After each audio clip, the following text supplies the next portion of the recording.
Hello, hello. What's going on, good people? And three, two, one. Good evening, good, good morning, good afternoon, good evening to wherever you are in the world. Welcome back to another episode of the Conflict Management Show. I am your co-host, the man, the myth, the legend, Mr. Half Man, Half Amazing, the awkward, awesome one, Mr. Main Event, Malik Miles, and my co-host. The future Hall of Famer, the one namer, it's Edon, the oracle of business decisions at the UFC, apparently, which we'll get into later in this episode. Yeah, it seems to it. You did call it like Yeah. months ago, which is very impressive. Before we get into it, I wanted to talk about this really quick. Big boxing fight that happened recently. I know we cover a lot of MMA, but we cover it combat sports in general, like we've told y'all before. And the next few months or so, there's a lot of big boxing fights that are coming up. One that just recently happened, Naoya Inoue versus Jun Kim, I believe his name was. Good boxing fight. I'm a fan of Naoya. He's amazing. By any chance, do you know who he is? No, it's Okay. I know some boxing, but like the type of boxing that I know is like the super like big stars of today are the ones who I'm familiar with. I'm about the same too, right? Where I used to know like through playing the games and like knowing all the stuff when I was younger, knowing all the big boxers. Now I'm just kind of like I'm stepping my foot back into it, right? Mm. It's been pretty cool, like asking friends and family members about being like, hey, who's really on right now? Like, what are some big fights? Because I was thinking about getting back into it, and I was like, who are some big names, right? Because my favorites have always been like Canelo, like Alvarez. I've been a fan of Canelo since like middle school, and uh, so, and I've seen Nalia through here and there, right? And so, just figuring out from them and figuring out who are some big names, what are some big fights coming up. So, if you haven't heard about him, and just for you, I would just say, dude, I think if you're looking to get into it or looking just who would be interesting, I think this dude fits the bill. Undefeated, 29-0, 26 knockouts, putting in crazy work. Super bantamweight, like he's on I think his third title defense. I think it's super bantamweight. Mm. I think it was fourth round knockout. He came in, pop, pop, pop, straight over the top, and dude fell into the ropes and everything. Or like, I was like, God. I know I first came across him because Mike Tyson was big up in him, and it was just like, oh man, this dude, the monster. Oh, that's a fire nickname to have. Yeah. And what made me look up more into him, I really like his fight style. It is entertaining, it's fun to watch, and also just the power he has behind his punches. I've always been a fan of like power punchers, like uh Naoya, Mike Tyson, Canelo, all those type Deontay Wilder, all those type of like fighters. I think it's really interesting. Like the technical striking is always really cool to see, but I've always just been a fan of the power punchers. Just wanted to bring that up really quick. He's amazing. You should check him out if you ever get the chance. Another one's like Deontay Wilder is another like really big star that people have been telling me about. And that I've checked him out, and I was like, okay, this dude is like legit. Like he's dope. Is Wilder retired now? Did That I I see don't that? know. I feel like I definitely heard Fury said he was retiring, but apparently I he saw said that that a too. bunch of times in the past before and then just ended up fighting anyway. Uh, but I think because I know he was involved in like those big fights that are going on in like Saudi Arabia, uh, like the fights that they're putting together. But I haven't seen him recently after he lost. Was it Anthony Joshua that he lost to? I think it was Usyk. Yeah, Alexander Usyk, I believe. Yeah, I believe that Yeah. was the one he just lost to recently. Yeah, whoever But he fought last over in Saudi Arabia was I think that was a while ago in my mind. let me You know, look that up while. Let's Here we see. go. See, because I remember he was big because people were talking about his knockouts, and then uh, of the like boxing fights that do end up on my radar, his fights with Tyson Fury were like super big, Yeah, it and was Tyson Fury. Yeah, yeah. and they were like the ones that, to me anyway, were the like, oh man, this is a big heavyweight boxing is back, and these are the guys, and I was like, oh okay, like I'll tune in if there's guys, like I don't always know what's happening, so sometimes when you don't hear from boxing, it's like, oh, I guess there's no like dudes right now who are like special. You know, and I think there's some always really fascinating about like heavyweight, whether it's heavyweight boxing, heavyweight UFC, seeing the big boys go at it, it's always something. I think there's something about it, right? Mhm. Where you're getting to see quote unquote the baddest men on the planet go after it. I think there's something about being like the heavyweight champion of the world, being like the baddest man on the planet. Whether it was Muhammad Ali, Mike Tyson, the Cain Velasquez, the Brock Lesnar's, the Cyril Gons, Tom Aspinall's, John Jones now, right? Francis Ngannou, because they literally are the baddest men on the planet. And going into like the baddest dudes, right? I was curious for you, right?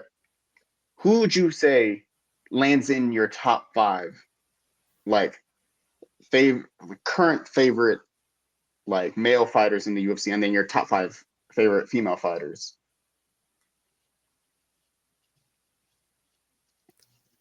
So not who I think's the best, Yeah, just your just personal favorite, your personal top five for the men and female, okay. male and So female fighters.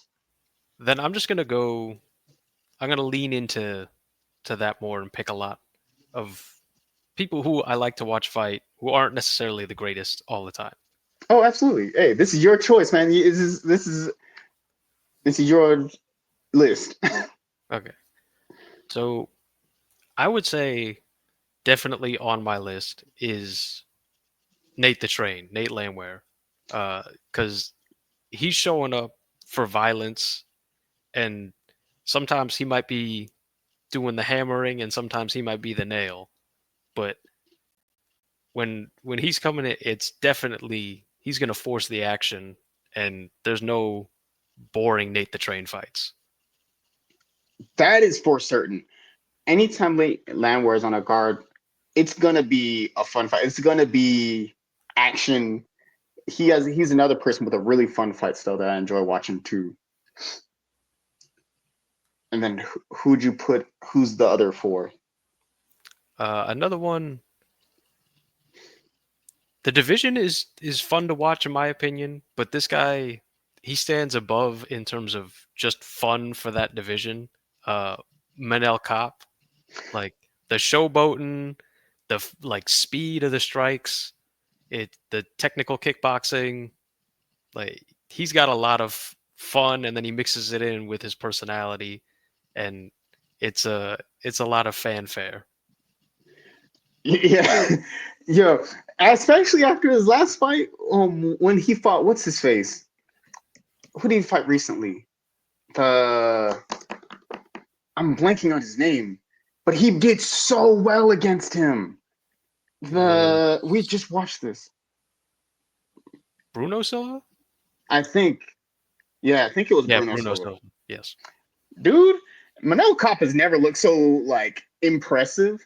Like he's a good fighter. He's a really good fighter, but like he looked so impressive in that fight. Like he looked like he was in a peak flow state.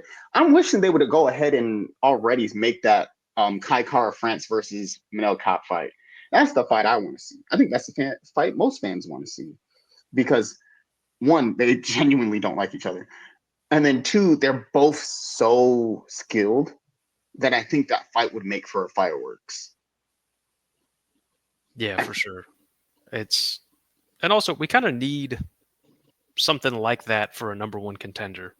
Like I know there's not a ton of just because Pantoja keeps beating people, I could see some people going, well, let's just give them each a title shot instead, so that we don't knock someone down. But I feel like if you do that, there's not enough kind of promotion to make it an interesting title fight. Like you need one fight before. You need someone to push themselves out there and say like I'm the one, especially after like unfortunately the current number one contender is Royval and he's already lost to Pantoja a bunch of times, so it's a tough sell on anybody that hey, this is the guy.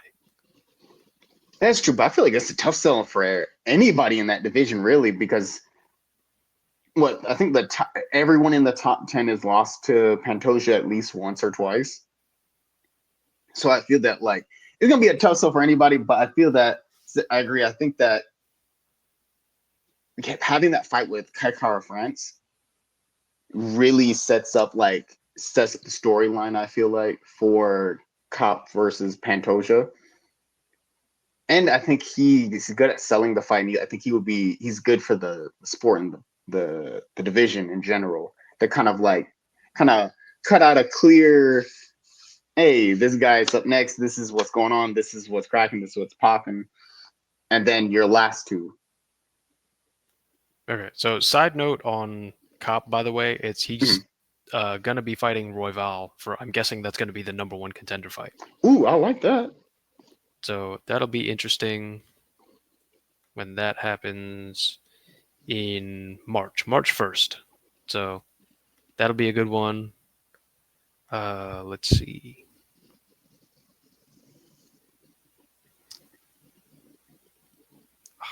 I feel like I'm gonna avoid 45 because to me there's a ton of exciting guys at 45, but they're also the ones I want to name are all also really really good and are on like the best fighters type list. I mean, like you got Taporia, you got Volkanovski, you got Holloway still in the rankings, even though it seems like he's going to be at 55. You got Diego Lopez, you got Yair Rodriguez. I mean, Brian Ortega. Like It's a 45 at the stacked top is division. ridiculous. Like they're all fun. Oh, absolutely. All fun fights, all fun fighters, all fan favorites. People who you would go and pay money to see. Let's see. Who else is a lot of fun? Oh, I gotta include this guy. MVP, Michael Venom Page. Dude, I MVP is a fun time, and I think that they need to. I would love to see a MVP versus Leon Edwards fight. If, in London, oh man! But I think that they do that if one of them gets the title. If not one of them getting the title, or for like a number one contenders match in London, goes crazy. But the Shara Bullet fight, him fighting the Shara Bullet, the one-eyed guy, Mm. I feel like that's gonna be a fun fight. That's gonna because both of them aren't gonna shoot for takedowns, so that's gonna Yeah, be lights out action right there. and I forget where he said it, but I did hear MVP said that this one's going to be up a weight class, but then he's coming back down to welterweight after this fight. This is just a Oh, one-off. really? I see. I personally like MVP. I would personally like an MVP at middleweight run because I think that for MVP, I think his style is more beneficial for 185 Mm. because right now at the top of 170, there's a lot of wrestlers or a lot of guys who have good wrestling, right? So you have at top of 170 because right now at the top of 170 you have Bilal, who's a wrestler. You have Shavkat at number 2, who's also just very good wrestling. You know what I mean? Mm. Like striking, grappling, he's the whole package, but his wrestling can go up against anybody else's wrestling. You know, you have Colby, who's also a wrestler. You have Sean Brady, who I feel like has good wrestling or good enough wrestling where he could use it against someone like MVP. Who else is there? Gilbert Burns. I mean, like his wrestling's okay. Like he has pretty good wrestling. And I feel like I'm forgetting someone else. But at least that's like out of the top 10, top five, or there's already five wrestlers right there. And especially if you want to make it to the top, you already have Kamaru Usman, who's also another wrestler. You know, that I feel like that's what, five, six wrestlers at the top. I think 185, there's a lot more strikers in that division because DDP, yeah, he can wrestle, but he's not a wrestler. He's a striker primarily. Sean Strickland, also not really a wrestler. He is a striker. You got Adesanya, you got Robert Whitaker, you got Paulo Costa. You know what I mean? There's the only variable to that, there's Hamzat, which I mean, Hamzat's a hard fight for any person, but I feel like one wrestler compared to like six in the top five.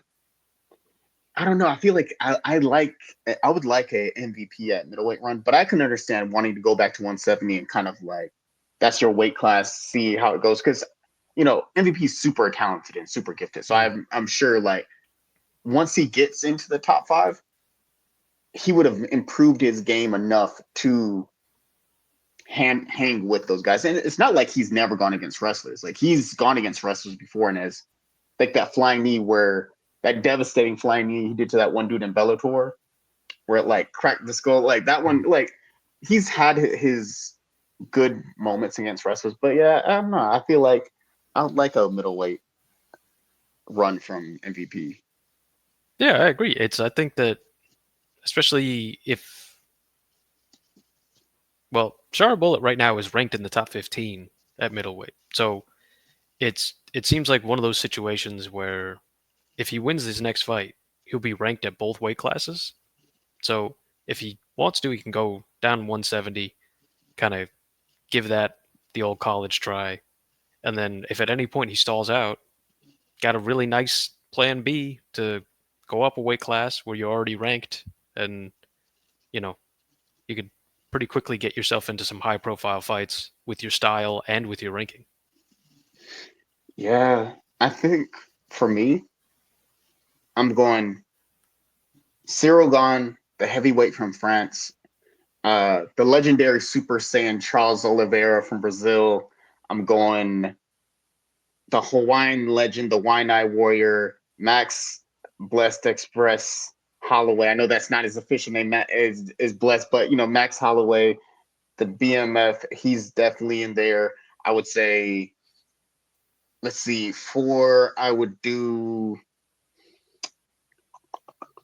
say I would put Izzy there, Israel Adesanya, and then I think fifth I would choose Alex Pereira because all for like different reasons. I'm a fan of all these dudes. The striking's amazing. All of them have really fun styles. The personality. I think I chose all of them for different reasons, but similar reasons. The personality, their fight style, how they carry themselves about it, all really interesting. Alex's kickboxing is S tier. Izzy's kickboxing is S tier. Also, the personality behind it. Cyril Gane, as cool as ice. Cool. I feel like one of the coolest people outside. Like I feel like him and Brian Ortega definitely have that like in contention for the coolest dude in the UFC. As far as like the personality, they just cool as ice. The cool as the other side of the pillow. You know what I mean? They'd be like, man, I am charisma. Uh,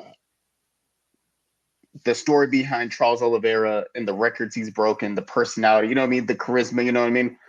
I think that all of them there's a bunch of fighters that I'm a fan of, but I would say these are probably like my top five of like if I see them on a fight card, I'm like, gotta see it. Have to see it happen. I think of the newer guys, Kyle Bahayo is definitely on that list. I would say right outside of the top five, maybe six, but it could change. And then I think for female fighters, Before we move on, we okay. definitely got to give honorable mention to two of the funnest guys in the UFC, who are UFC heavyweights who have had a rough go of it lately. Derek Lewis tied to Ivasa, How the did I big men forget king that? of fun. Yes, yes, they are definitely in there. Yeah, I forgot to mention that. Yes, definitely those two. Yo, Tai Tuivasa and Derek Lewis definitely are fun. They Yeah. are they are dope, and the energy they bring to the heavyweight division, S tier. Yeah, exactly. They are fighters. When you see them on a card, you're gonna watch. You're gonna pay for it, and you never know how that fight's gonna turn out because they might come up and just once like Derek Lewis with the flying knee of Nascimento. Who knew Derek was gonna like a heavyweight Derek? That was six pack Derek Lewis right there. You when are you? Because whoever thinks a heavyweight's gonna come into a fight and throw a flying knee? And in the fight with that was insane. And you know I think Tai Tuivasa, his entrance is probably one of my like favorite entrances.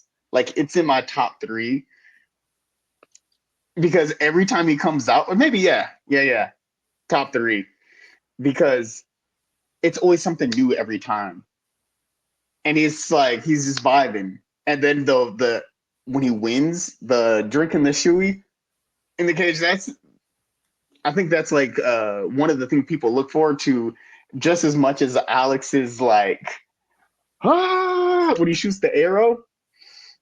Yeah, those are good times. Like who do you have on your women's top five?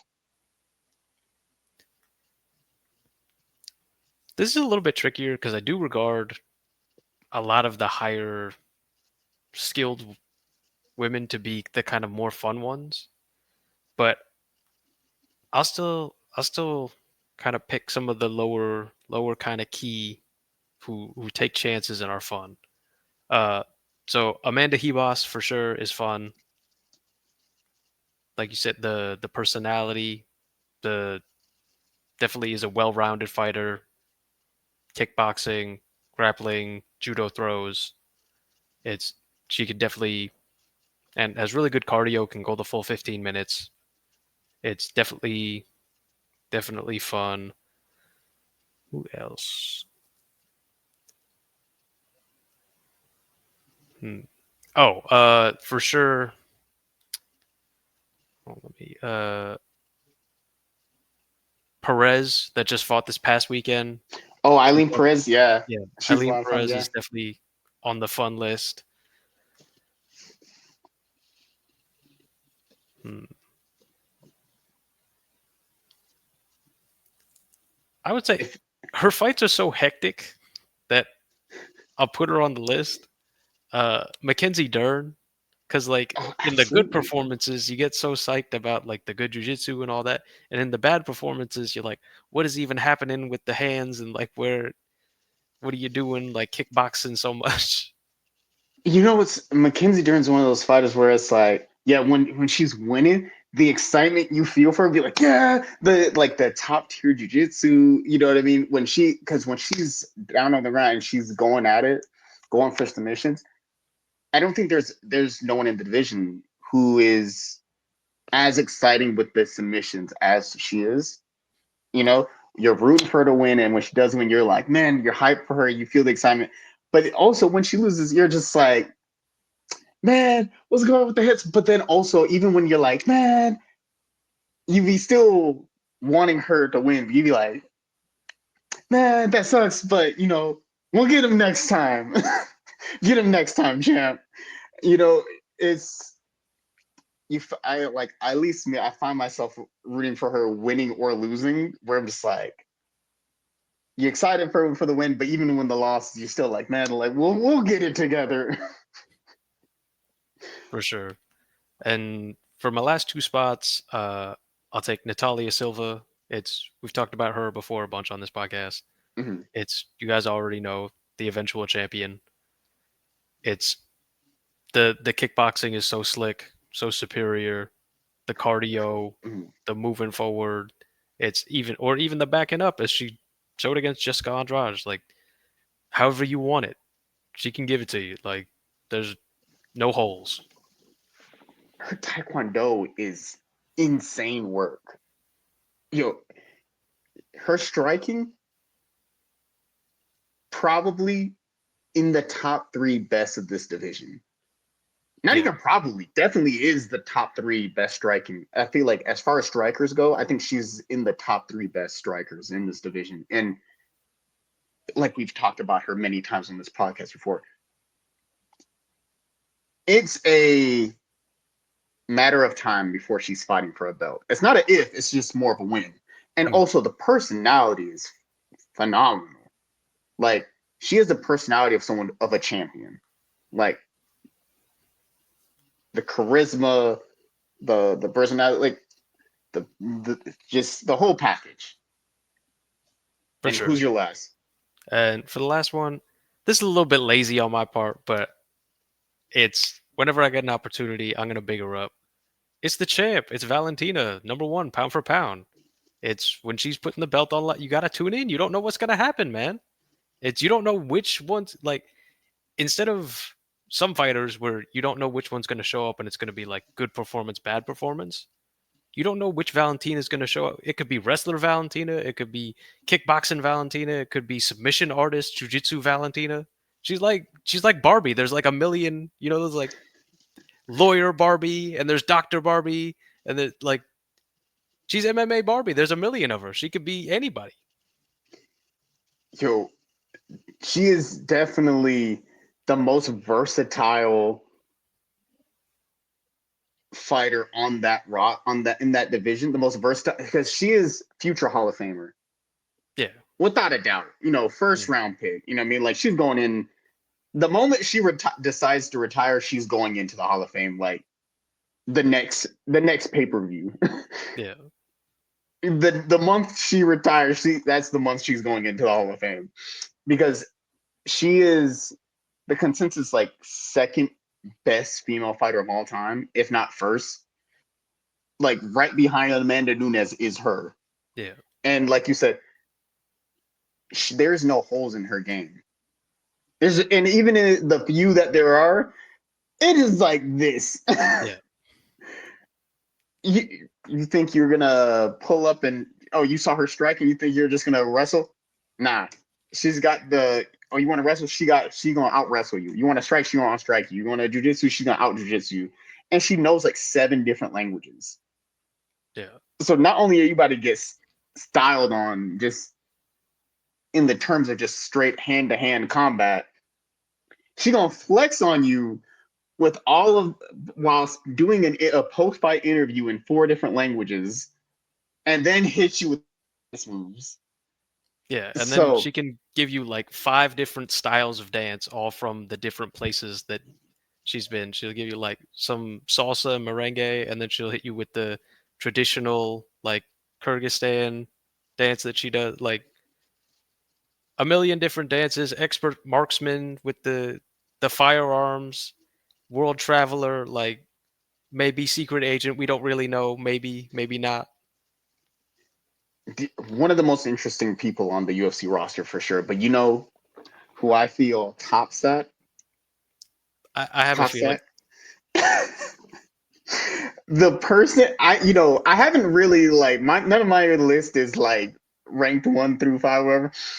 But this person, we already know. I feel like everyone knows. Anyone who listens to this podcast knows my love for Alexa Grasso. That she is definitely. If none of these lists are ranked, but if it was, she's number one on the list. Like she is the the number one, and then it's just everyone else.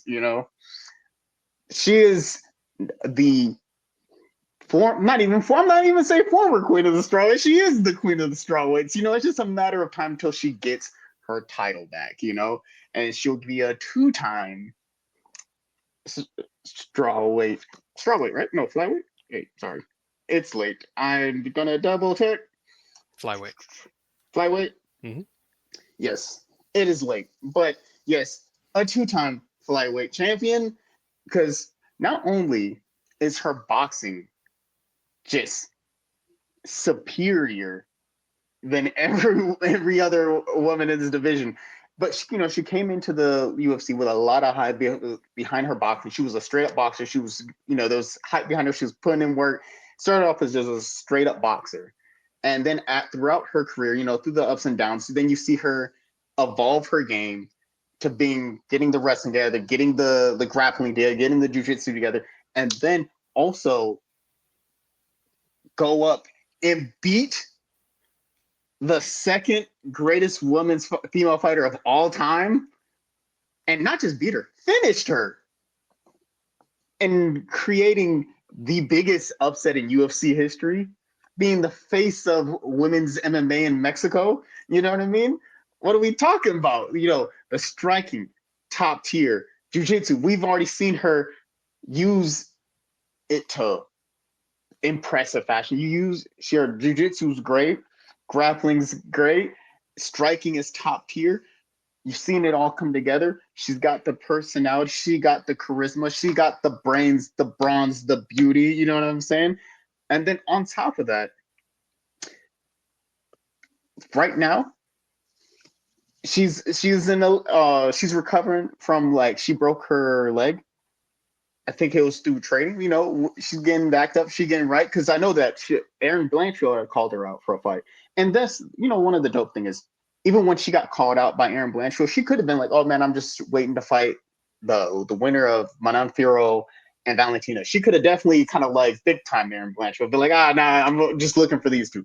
Nah, she was like, "I'm down. Sounds good." Hey, she's looking for the best and looking for the best of the best. She's trying to improve herself. She was like, "Hey, I'm down." And I think that fight would be a great fight. Like, Aaron Blanchfield is an up and coming fighter in that division. I think she's a big prospect, but a lot of people think it's going to be here or there. But you already know what it is. Alex Grasso's going to win. So I'm very excited for that fight, because I think, just as a fight fan, that's going to be a really exciting fight. But we already know. Maybe I'm biased. You know what? I am biased. Well, I wonder if they're going to put that together, though, only because Blanchfield would be the highest ranked contender if Valentina beats Manon Fiorot. And I don't Let's know. I don't keep know it what the super time. funky. She's gonna beat Manon Fiorot. Manon Fiorot is good, I know, but but I get confident with the other thing, and like my picks are not great. So like my percentage on picks that we've done this like past year, I don't think it was great. Like I don't have a chart, like I don't have an Excel spreadsheet of it, but I got a feeling that it hasn't always been super good picks by me. So I don't want to pick too early and like mess it up or put like a jinx out there. well, this is my guess on what's gonna happen, right, with the division. Alexa Grasso fights Aaron Blanchfield, right? Alexa Grasso wins second round finish, right? That's what I think is gonna happen. Boom. Alexa Grasso beats Aaron Blanchfield. Valentina beats Manon Fiorot. I think she's gonna finish her, maybe second, third round ish. Could an upset happen? Oh, absolutely. And it could. And then Manon Fiorot beats Valentina. It could happen, because I'm not gonna say it can't, because we've seen it happen where the upsets have pulled off. I personally think that would be good, because I personally think Manon Fiorot is a better matchup for Alexa Grasso, because I think Alexa Grasso runs through Manon Fiorot. I mean, like, I think if we're talking about matchups, I think Manon Fiorot is a really good matchup for Alexa Grasso to reclaim her throne as the queen of the flyweights and become a two-time champion. But I think the more likely is Alexa Grasso gets a really impressive win over Aaron Blanchfield, pushing back a contender. Valentina continues to reign at the top of the division. They do a rubber match, because technically they're 1-1, because Alexa Grasso won the first one. They go into a draw at the second one. So the second time they fought, it was a draw. Third time, it was a decision win for Valentina. So technically they're 1-1. So they could run it back a fourth time, technically, and that would be for all the marbles. But just to run, just to show why she is so dope. I know I've kind of been talking about her and talking on the accomplishments, but just what she's accomplished in her UFC career is already phenomenal, right? She had the submission of the year when she beat Valentina, right? Had the biggest upset in UFC history, the first woman from Mexico to ever win the belt, win the flyweight championship, and I think also the like just the first female champion from Mexico, regardless of the divisions, right? And then on top of that, she was the winning coach of the Ultimate Fighter. She won her season of the Ultimate Fighter when she was going against Valentina Shevchenko. So not only is she a great fighter, phenomenal coach, seems like a phenomenal person, just man, just all around. Even the interviews I see, she's great. She's top tier. I can go on and on about how awesome Alexa Grasso is, but the show must go on, and we don't want it to turn into a 30-minute thing. But second on my list, I would say Lupi Godinez, another fighter from Team Lobo. She trains at the same gym as Alexa Grasso in Mexico. I think Lupi Godinez is also really top tier choice as well because she has the striking, she has the wrestling, and I think that she has actually, if I'm not mistaken, the record, or it tied the record. She went on a Kevin Holland-esque run where she won like what 4 or 5 times in one calendar year, and I think Kevin Holland's record is 5 times in one year. So I think she's the first, if I'm not mistaken, the first woman to win 4 straight in a calendar year. And I was first time I saw her, I was like, man, her wrestling is dope, and she come piecing the people up with the 1-2s, 1-2, 1-2. Oh, she's amazing, and her personality is dope. I think that she is champion material. She's got, like we say, the championship charisma. You know, I think that she has the personality of a champion, right? She's gonna do it. I think she's gonna do great things for the division. Circling really quick back to Natalia Silva, I used to talk about Natalia Silva. It's a matter of time before she becomes champion. Yeah, she can become champion after Alexa Grasso is finishing champ. But no, no, I actually Natalia Silva is on my list as well because, like we said, she is fun, she is entertaining, and just a really dope person. Her personality feels like sunshine. You know what I mean? Because she's all good vibes, all positivity, all like, hey, she's here to spread happiness, peace, love, and happiness. But when they lock that cage door, she's like, ain't nothing fun and happy about that getting them hands. She'd be like, hey, you get these hands and these feet, turn into a whole warrior, you know. So when we saw her completely dominate Jessica Andrade, she was a former champion, by the way, just top tier striking. Her striking is unbelievable. Like, I think as far as top 3 strikers in that division, it's Valentina, Alexa Grasso, and Natalia Silva. Those are, without a doubt, the 3 best strikers in that division. Don't chat to us. I think that. So I think that I would love to see her fight for the belt eventually at some day. Maybe we'll get to see an Alexa Grasso versus Natalia Silva for the belt, for the flyweight belt. That would be really fun and exciting. I like both. I'm again have to go for Alexa Grasso. You know, hey, I am biased. I will say this, but she's gonna win. I think that she would. I would be a great match. I'd be happy either way, but I would hope for that. Tracy Cortez, another awesome fighter with a dope personality. I enjoy, like, I think she's dope. I really enjoy her fighting style. Yo, when she coming though, she be coming through to throw down. She's awesome. Her striking, her grappling, jiu-jitsu. I think that it's always a great time to see her fight. And whenever she's on a card, I'm always checking it out. I think that, like you were mentioning Eileen Perez before, there's a big beef, I guess, between Eileen Perez and Tracy Cortez. So that looks like the fight that they're gonna make next. And that's a fight I would like to see because Eileen Perez is another really good fighter. Tracy Cortez is really good. I think that would sell fights. I think that would do numbers. I think that would be a really good fight in general. So I would like to see that happen. So what number am I on now? So that was Alexa Grasso. That was Lupi Godinez, Natalia Silva, Tracy Cortez, and then I will say My fifth one would be I would say Tatiana Suarez. I think that I would put her five. Fan of her wrestling, undefeated. I think she has a very dominant wrestling style. I think since she's been in the UFC, I've been wanting good things for her. I was like, man, she gonna be a champion. I think she gonna fight for the belt one day. I think that all she has a really dope style. I would like to see her fight. So I know she's fighting for the belt. I think she is the best fit, the best matchup for Wei Lee, the champion. I think this will be the toughest fight for Wei Lee because I think she's the best matchup for Wei Lee.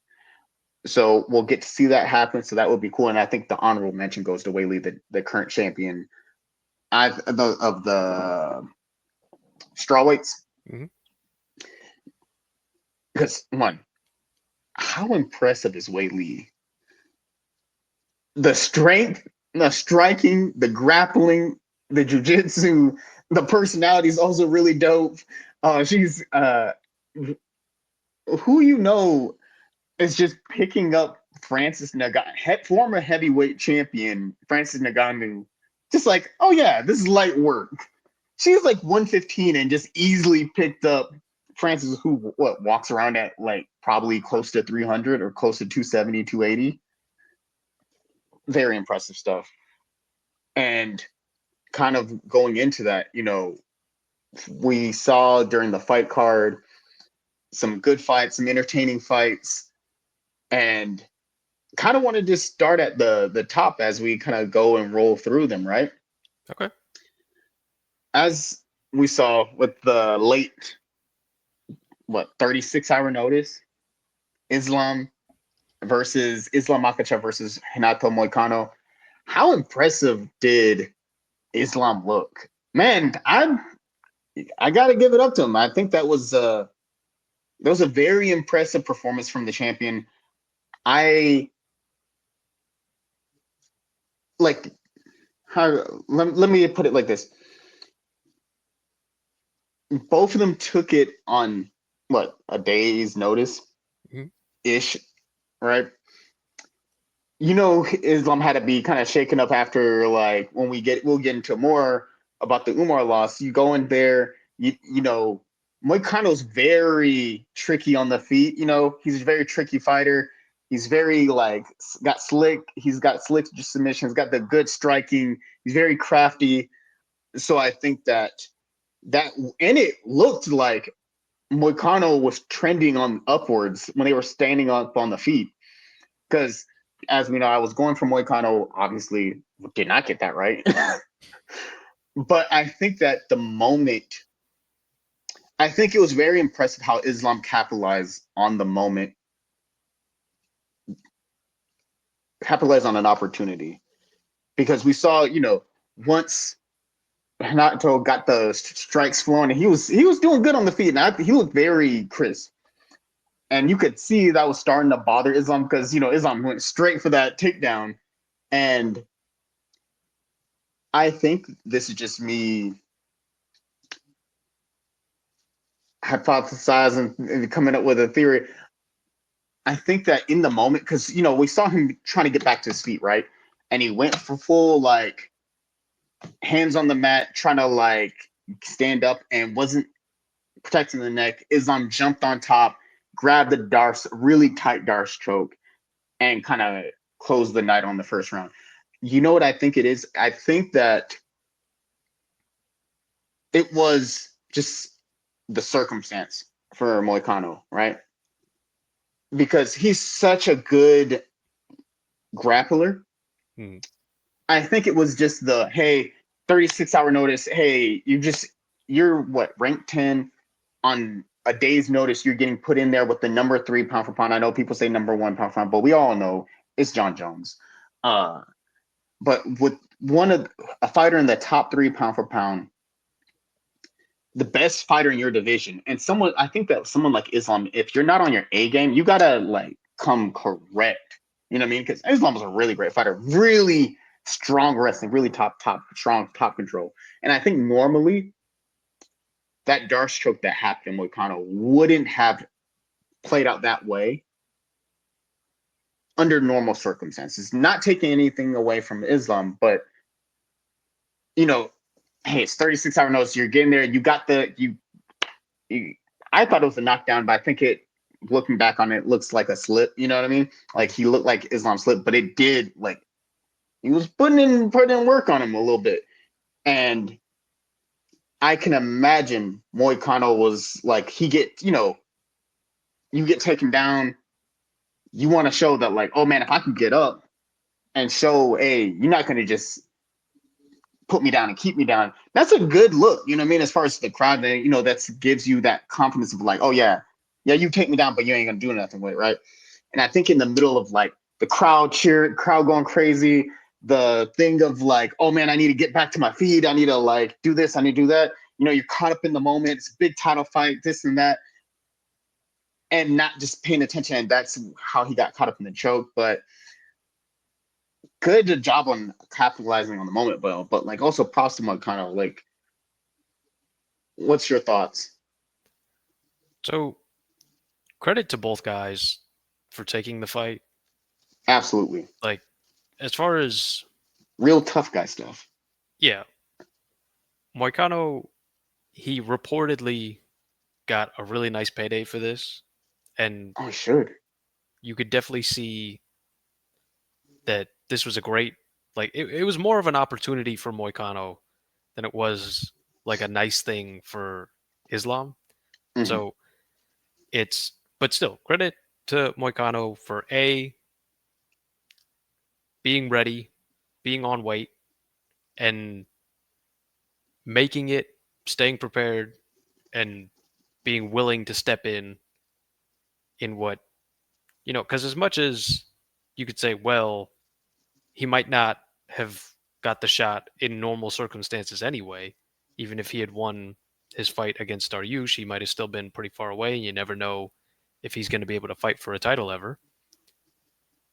As much as that's correct, also by having the title fight and losing, as much as the willingness to step in and all that is going to be remembered right now, eventually, if he manages to work his way back up to Islam again, it is going to be a little bit tougher of a sell to say, hey, this is the number one contender when you've already seen him get finished in the first round.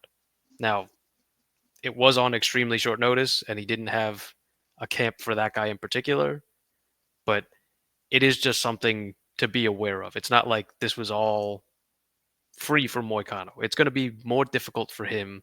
This is going to go down as a loss, a first round finish, and it's going to be more difficult for him to get back to Islam. And it looks like Islam's going to be the champ of this division as long as he wants to be. So that could down the line be a little bit tricky for him. So he definitely did give something up in this, but he did get the reward. He was willing to take the chance, and he definitely showed really good striking for the few minutes that it was on the feet. It's definitely looked better than Islam in that department for 90 seconds, however long it was. Uh, to Islam, all the props in the world. You did not have to take this fight. Everybody would have understood if you said no. Uh, like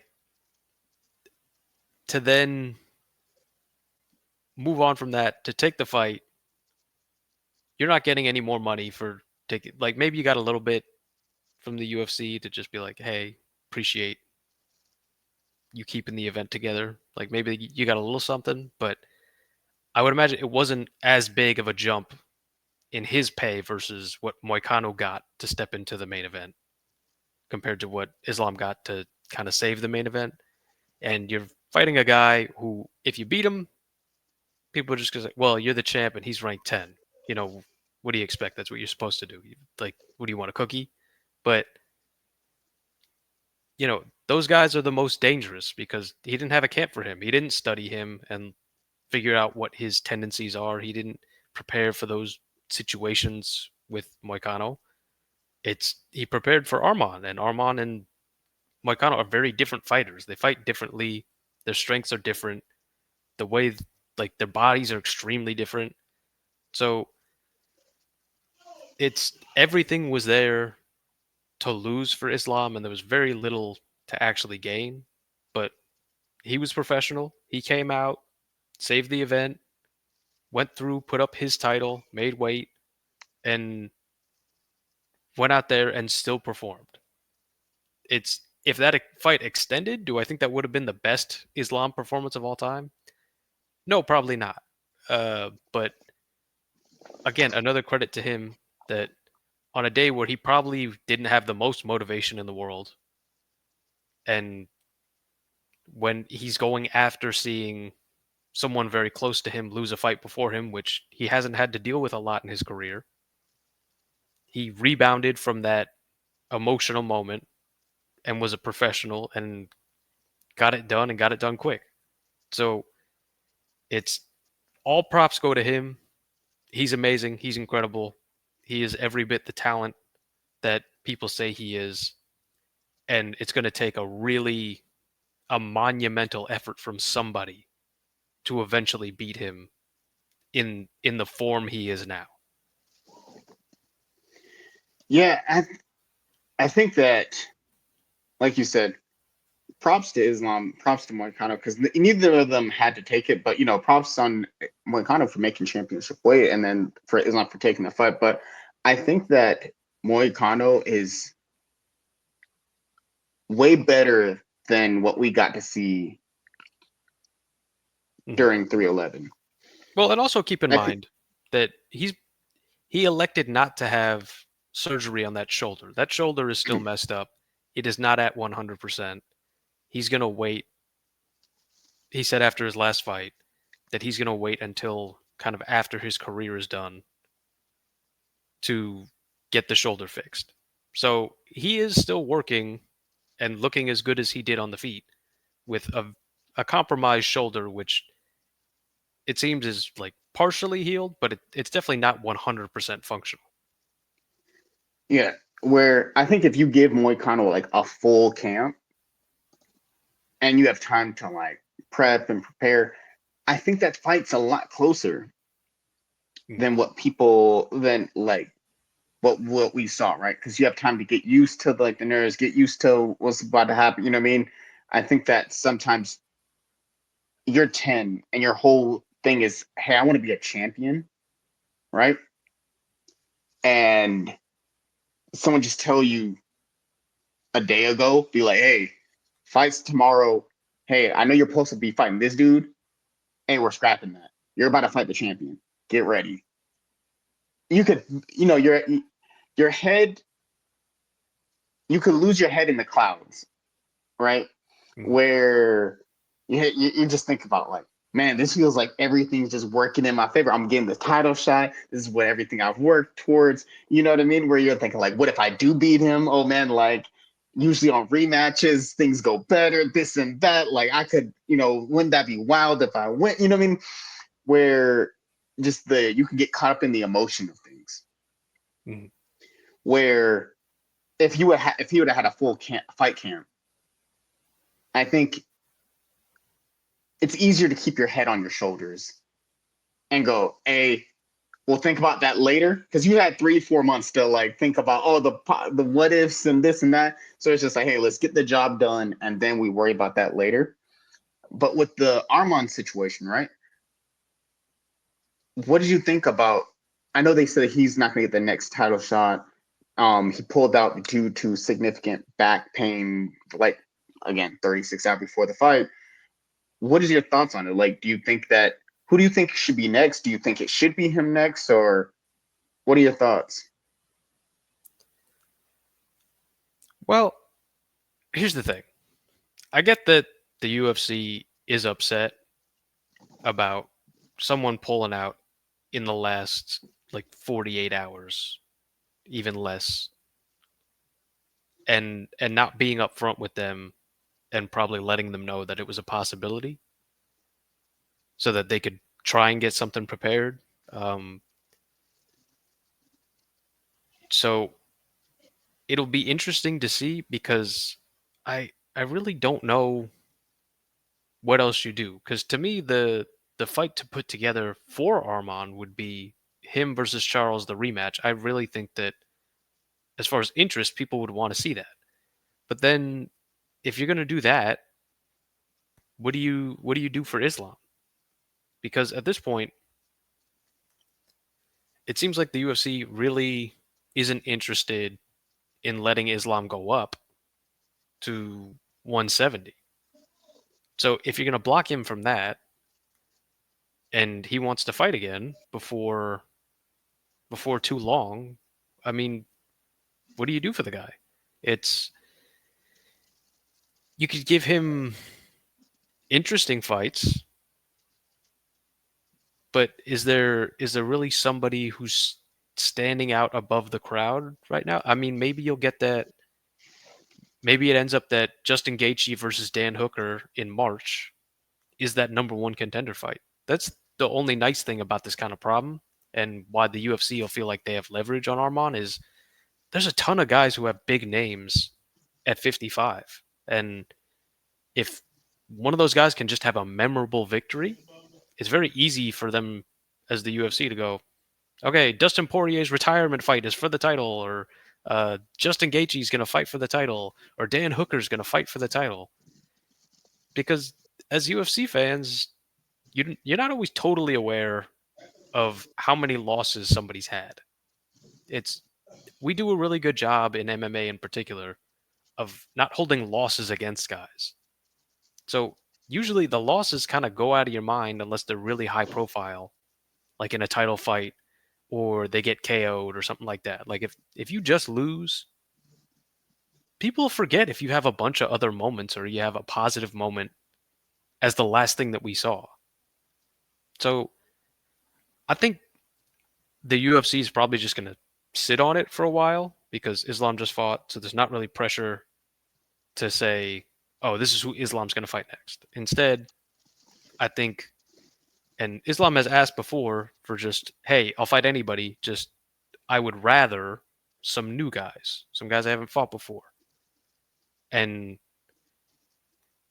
to the best of my knowledge, he's fought neither Justin Gaethje or Dan Hooker. So either of those scenarios, either winner, I think that's probably going to end up being the number one contender. And maybe we'll get Charles versus Arman. Yeah, because I agree with you. We're saying that it's like a lot of times people don't really hold those losses against you, depending on, everything's a case by case basis. But generally, losses can be forgotten as long as, if, like you said, you string some wins together, you get some impressive performances together, everyone forgets it. Look at Charles Oliveira. His original run compared to the run he's on now. Or you look at Joaquin Buckley at middleweight versus Joaquin Buckley at welterweight. And I think largely it's because our sport is a very what have you done for me lately kind of sport. Mm-hmm. Where in MMA,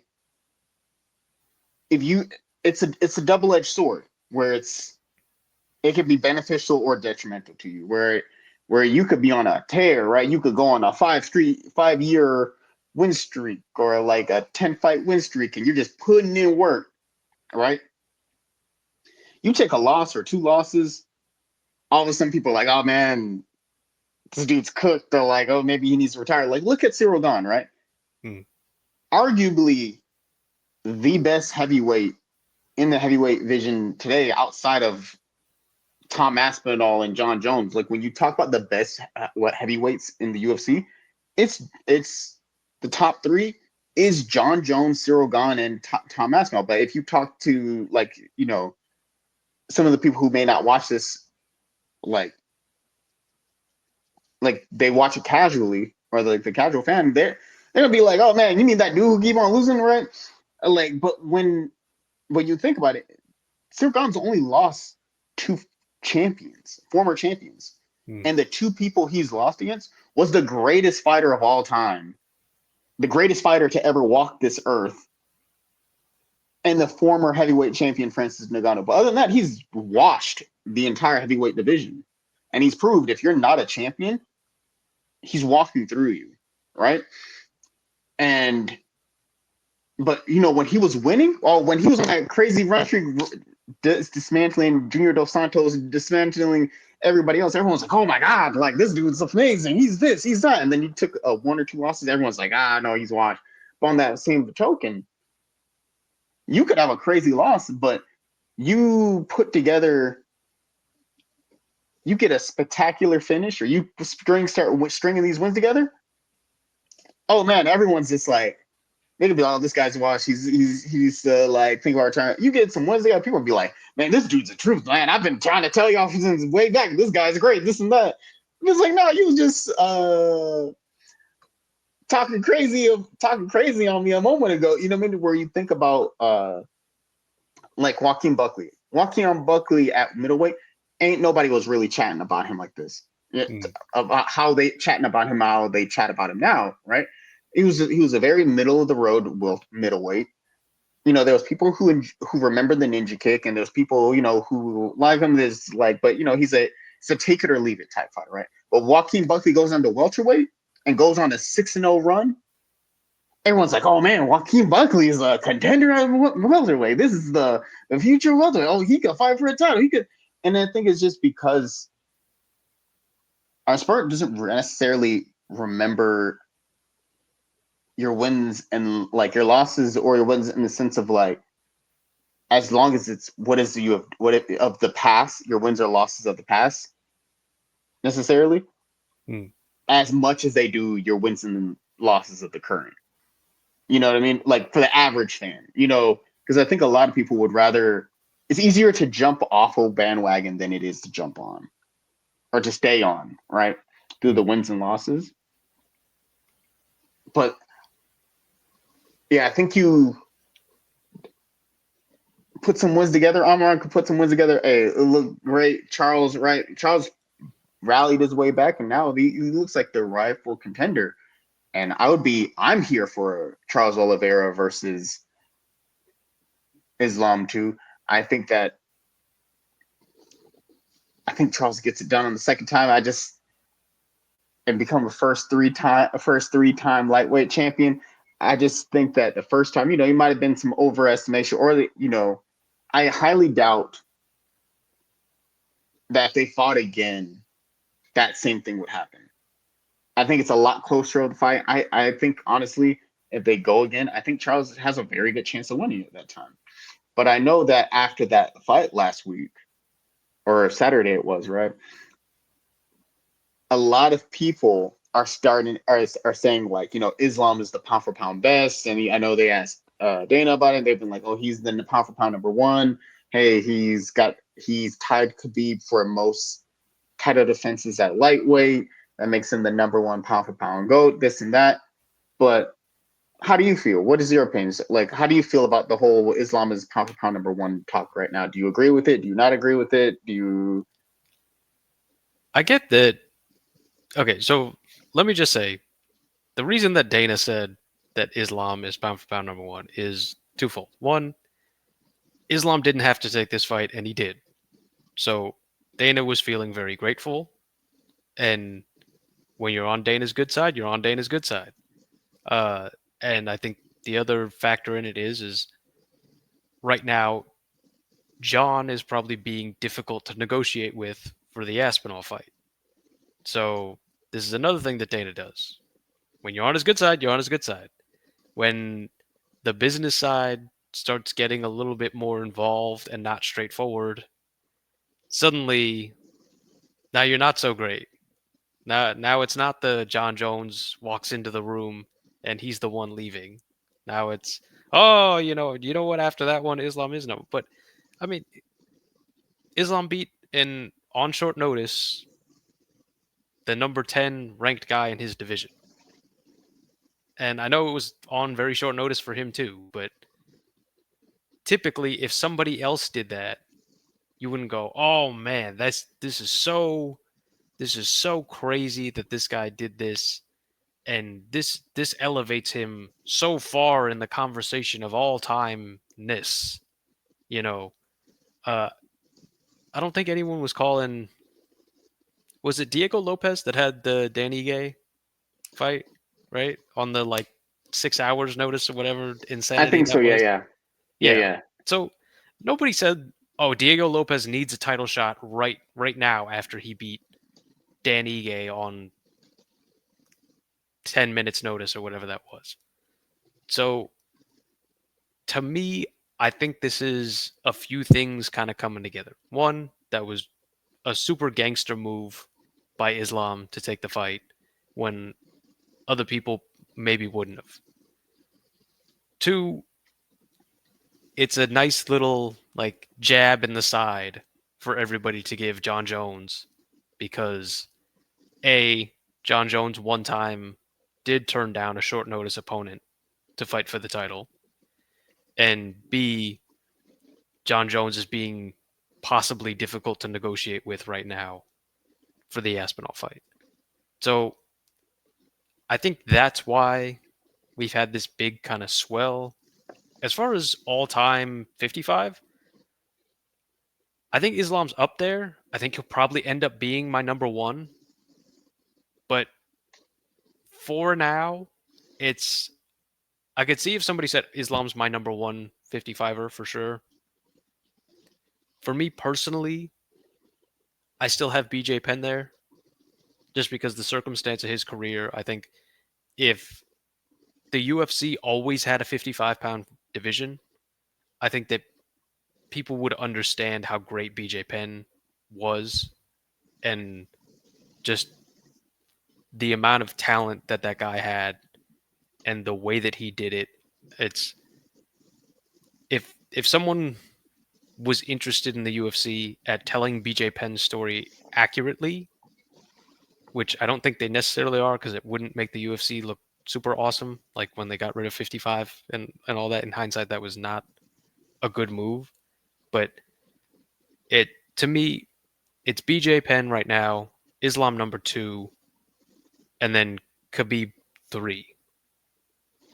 Which I also would like to take a moment to say I don't care what Islam says about who's better.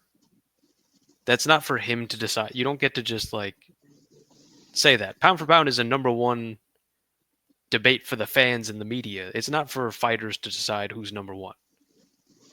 It's Islam's never going to say about Khabib that I would beat Khabib. He's never going to say it. Even if it's absolutely true. Khabib could be, like 75 and in a wheelchair.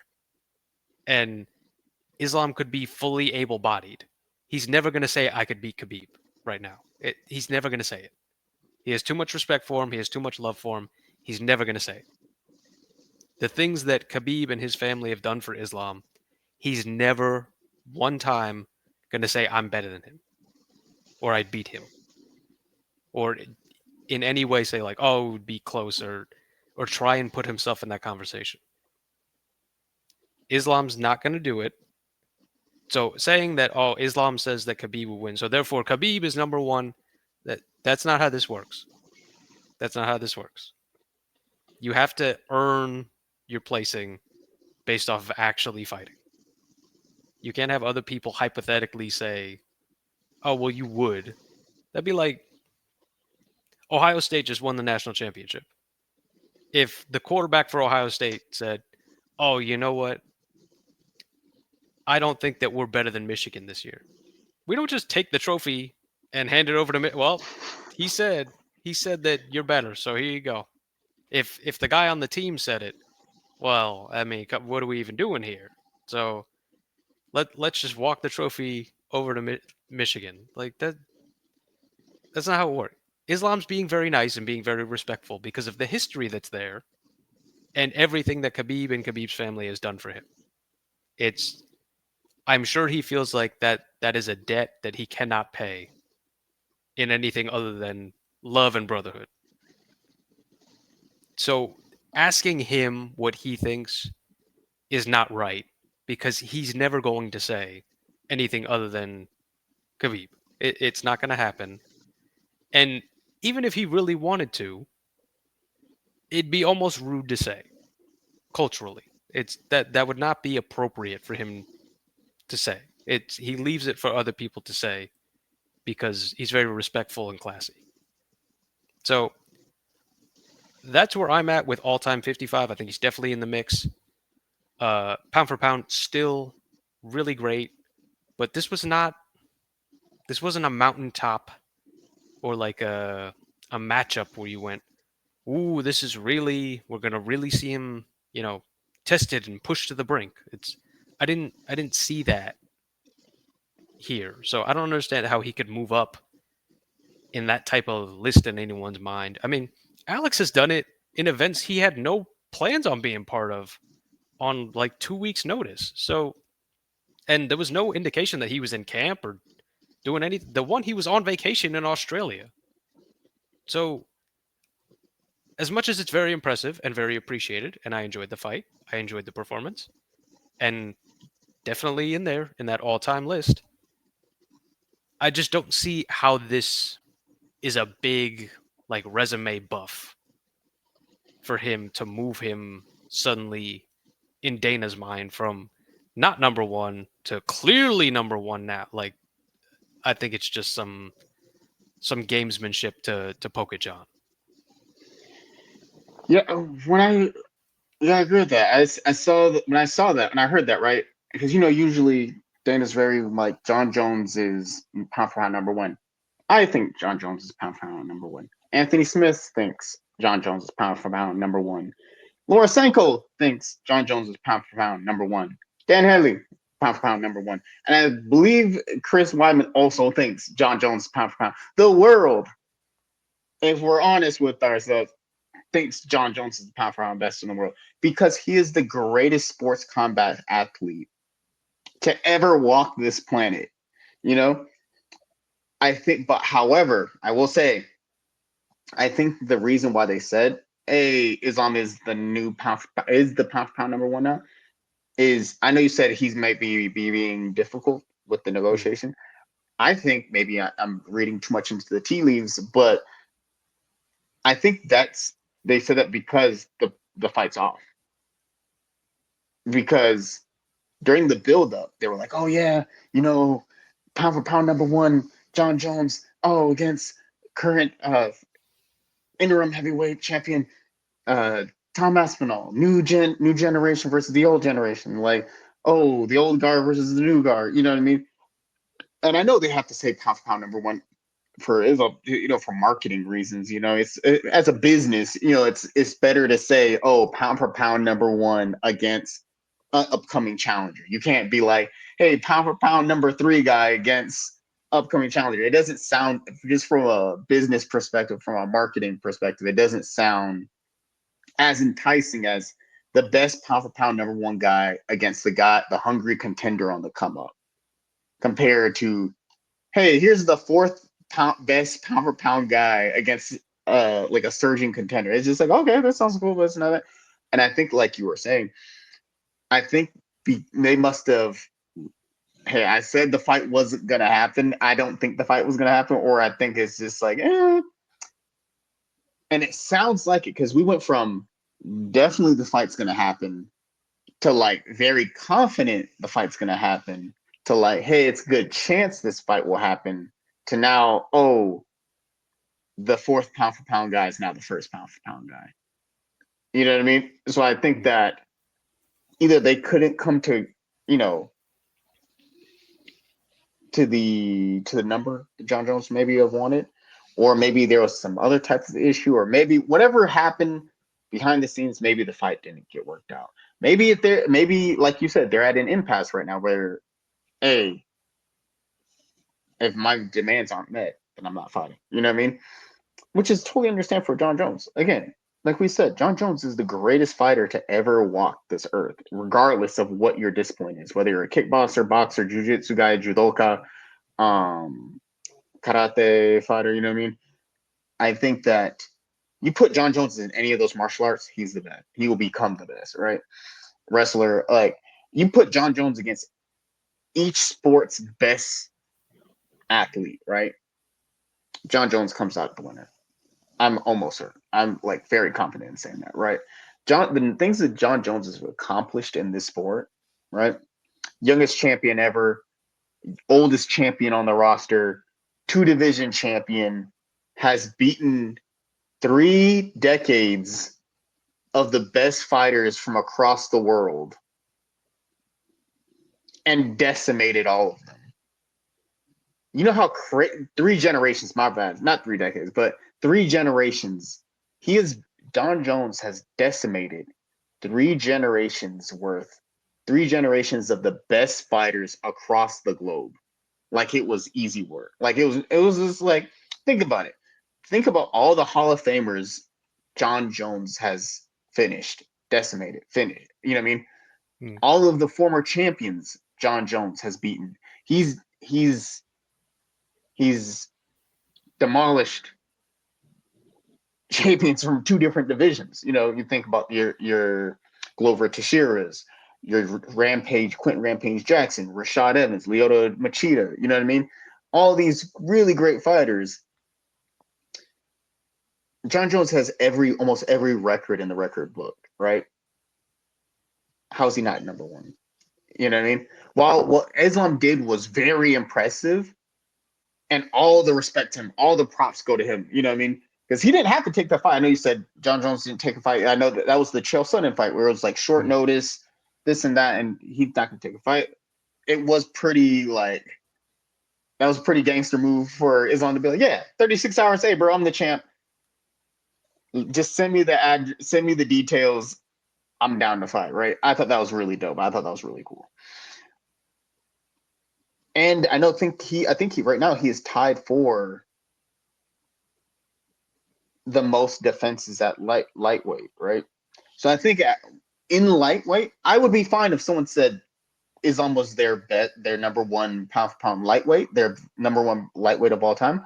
I'm fine with someone said that just because just looking at the stats wise, he's up there with Khabib, right? I wouldn't have too much of an issue. I actually wouldn't have any issue at all if someone said that, right?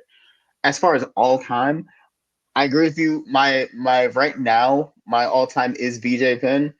Maybe it's just because we're like we're getting to the point of being old heads. Even See, though I we're don't still think so. very young. Like, Huh? I get that we're in that territory, but I The would say BJ Penn might be the most underrated champion ever. I think he was before his time. Yeah. You know what I mean? Like I think that we're getting to the point of being old heads, but we're still young, you know what I mean? But I think that, when we were watching during us getting to see BJ Penn at his prime, that it was just it was a crazy time. You know what I mean? When you get to see how good BJ Penn was at his peak, right? Well, and then also, like, if anybody who wants to, you can go back and watch the best of BJ Penn. And then, like, keep in mind when he's doing all this cool stuff and winning titles in the UFC, he should be down at 155. He shouldn't be up at 170, at 185. It's the weight that he gave up in all of these fights and kept pursuing this dream of being the like 185-pound champion. It's like it's completely insane the things that he did accomplish and the things he even tried. Yeah, and you know what I think it is too?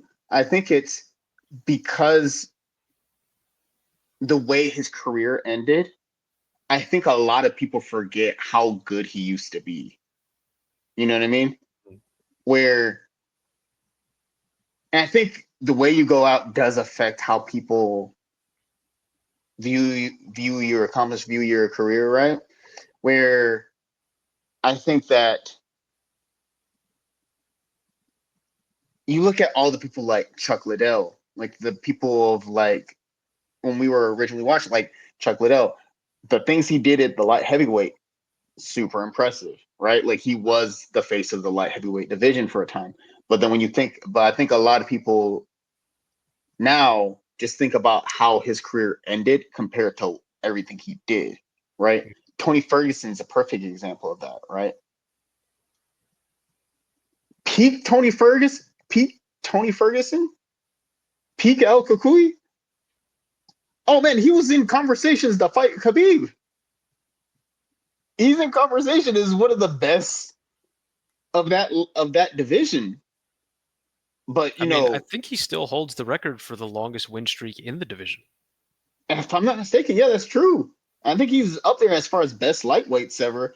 But you know, the way he went out on an 8 fight losing streak, a lot of newer fans or fans that joined during that period who only saw him lost, it might be like, oh man, this guy is this and he's that. But I feel like a lot of us older fans of the sport, right? Or a Mhm. lot of us fans of the sport who were like around during that peak time, or was like still like just getting into the sport, or was there, during the sport, whatever it is, what I mean? Like those of us who know, right? Mm. But I think that, or in the Habib's example, right? Got out at 29-0. Uh, a lot of people will be like, man, Habib was something of legend, right? Like his wrestling, 29-0. And as far as like major fights, I think he had like 3 major fights, like the fights with Connor, the fight with Gaethje, fight with Dustin Poirier, right? But I think he had like 3 big name fights, right? If I'm not mistaken.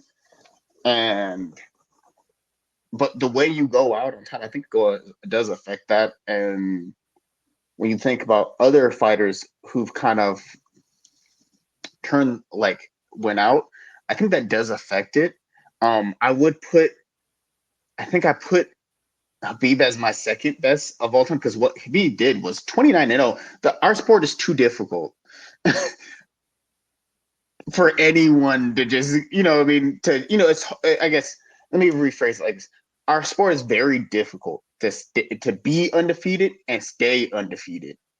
And to accomplish something like 29-0, to go undefeated your entire career, the sport's so difficult to be able to do something like that. It's a truly amazing accomplishment, right?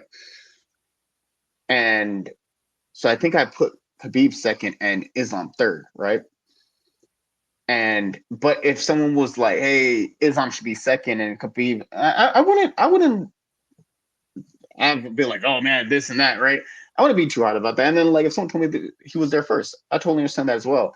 I think that as far as pound for pound overall rankings, I think John Jones, for the reason we mentioned earlier, goes number one, and then Alex Pereira goes number two because the things that he's done in the light heavyweight division in such a short amount of time. He's only been in the UFC for like what 3 years, Mm. and he's become a 2 division champion and has decimated former champions in 2 different weight classes in like a year and a half, which is crazy work. And he has showed up on what days notice, a week's notice, while on vacation and injured, and then went to defend his belt and then knocked the guy out, knocked multiple guys out, right? He's the first person like ever who could pull a Roy Jones and be a 3 division champion, right? When you see the work Alex Pereira has done, it's so. And then in 3 years' time, Alex Pereira is third best light heavyweight of all time as far as like title defenses go. The only people ahead of Alex Pereira is John Jones, the greatest fighter of all time, and Daniel DC Cormier, who is also the second best light heavyweight of all time and a Hall of Famer. You're talking about Hall of Famer, Olympic wrestling champion, DC, two division double champ DC. So that means Alex Pereira in 3 years is already in rarefied air to even be in that category of that caliber of fighters, right? And also become double champion and also potentially go up to be like a triple champion. I think that warrants you to be number two. While Islam being match tying the tying the record for most lightweight defenses is super impressive and it's really dope. I think that oh, you get a second belt. Okay, maybe we're having different conversations. You know what I mean? Where it's like, okay, maybe you move up to two. But I think that that win, at least for me, that win moved him up from fourth pound for pound best to like third, because it is impressive, and I think that what he's done is dope. But I was gonna see for I know Armin didn't really have an issue so much with, hey, that you're not gonna get the next title shot, Mm. and I know he pulled out. I know it's kind of like was kind of late notice. Uh, do you what do you feel? What are your thoughts? Because do you think it was? Do you I know some people were saying that they were mad that like or was giving him a hard time for pulling out. Some people didn't. Some people think he should get the next title shot. Some people think, oh, you pulled out, you shouldn't. I know I guess when he heard that he wasn't getting the next title shot, he was just kind of like, oh, okay, I will just keep fighting, and then like once I get better, I will get back in there and show why I'm the best and get win back my opportunity.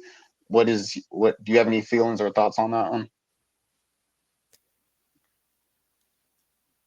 I think that he kind of understands the nature of why this is kind of blowing up in his face a little bit. Like, I understand that if you're just wiping everything away and you say on paper, what's what's the hardest matchup in the division hypothetically for Islam? It is Arman. It is him. Uh, but there's a business side to this that even though I don't think Arman participates in currently, if you remember, I don't know if it was on Twitter or wherever it was. Arman had put out the statement that after he gets the belt, it's going to be about business. It's not going to be about sport anymore. It's going to be about business and the money fights. And so I think he's generally aware that there's a business component to this. Why he's waiting until he's going to have the title in his mind to start making himself interesting to an audience, I have no idea. This is the type of backwards logic that we got with Bilal that it it leaves me completely befuddled.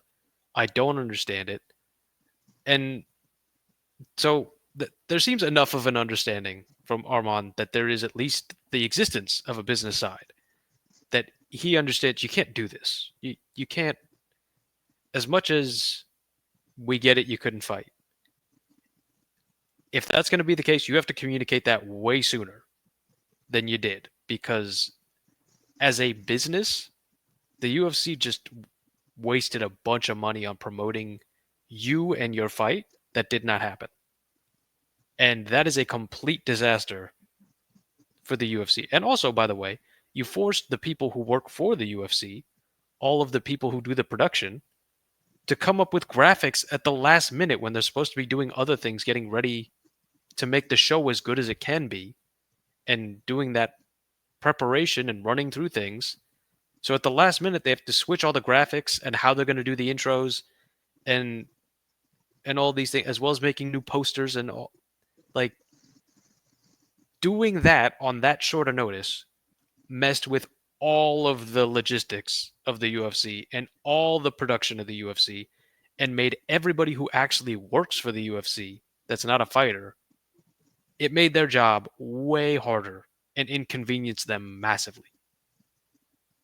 So, as a business, the UFC is going to say, in order to keep some level of fairness and keep people on side in the company, there's got to be some level of repercussion for that. You can't just do that to us and everybody who works for the company. So I think Armand understands that to some extent. He apparently comes from uh, a background where his parents are successful, so I'm sure he understands in some way. You can't just do that. He's not completely ignorant of business interest and how these things go. So I think good on him for at least understanding that and not throwing a fit. Because if you were throwing a fit right now, it's the UFC would, you know, be having itchy finger if you were to lose your next fight. Uh, because I mean, you have the punching a fan incident, which happened before, which the UFC really doesn't like. It's that is a complete insurance and PR nightmare for the UFC of their fighters are punching people in the audience on the way to the ring for simply flipping someone the bird. Like it was not it was not some over the top insane thing to provoke him. And very thankfully the fan that got punched was super cool about it and decided to not do what he could have done legally and pursued it. So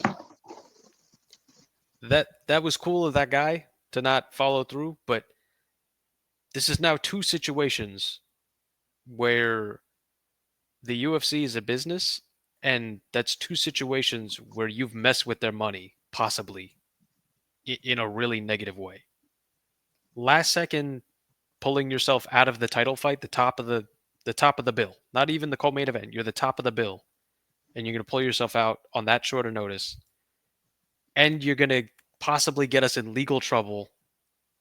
In the other situation, like this is not how you handle a business relationship and expect it to continue. So perhaps maybe some humble pie is in order, and he maybe understands that enough to say, okay, I'm gonna go and do what the UFC asked me to do because I messed up, and that's great. I understand that the hardest matchup is Armand, but also Armand's not a big star.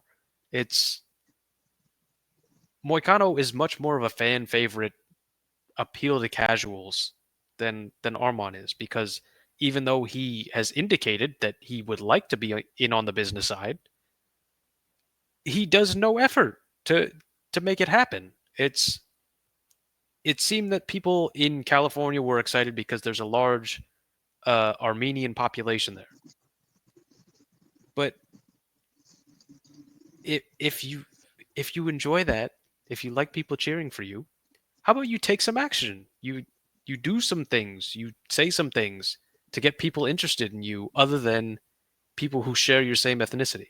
Like you gotta at least show some level of understanding that this is a business at some point, and then if you want to be successful in it, how about you just do the things now? Whatever your big plan was as champion to make a big money fight, how about you just do it now? Whoever you're fighting at the top end of 55 is a big star that's going to be bringing more attention than you are to this. Figure out why that is and how you can change it. I think that the thing that separates, to your point earlier, I think what separates Arman Sarukian from Bilal Muhammad is I don't think money is the reason Arman's fighting. I think it may be one of the reasons, but I don't think that's the reason he's fighting. A lot of people, you're getting into MMA, you're getting into being going into prize fighting, to make money.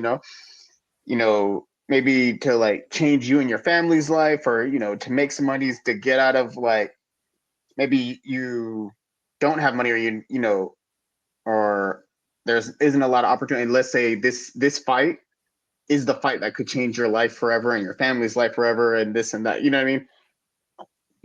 And being champion is a way of you getting life changing money.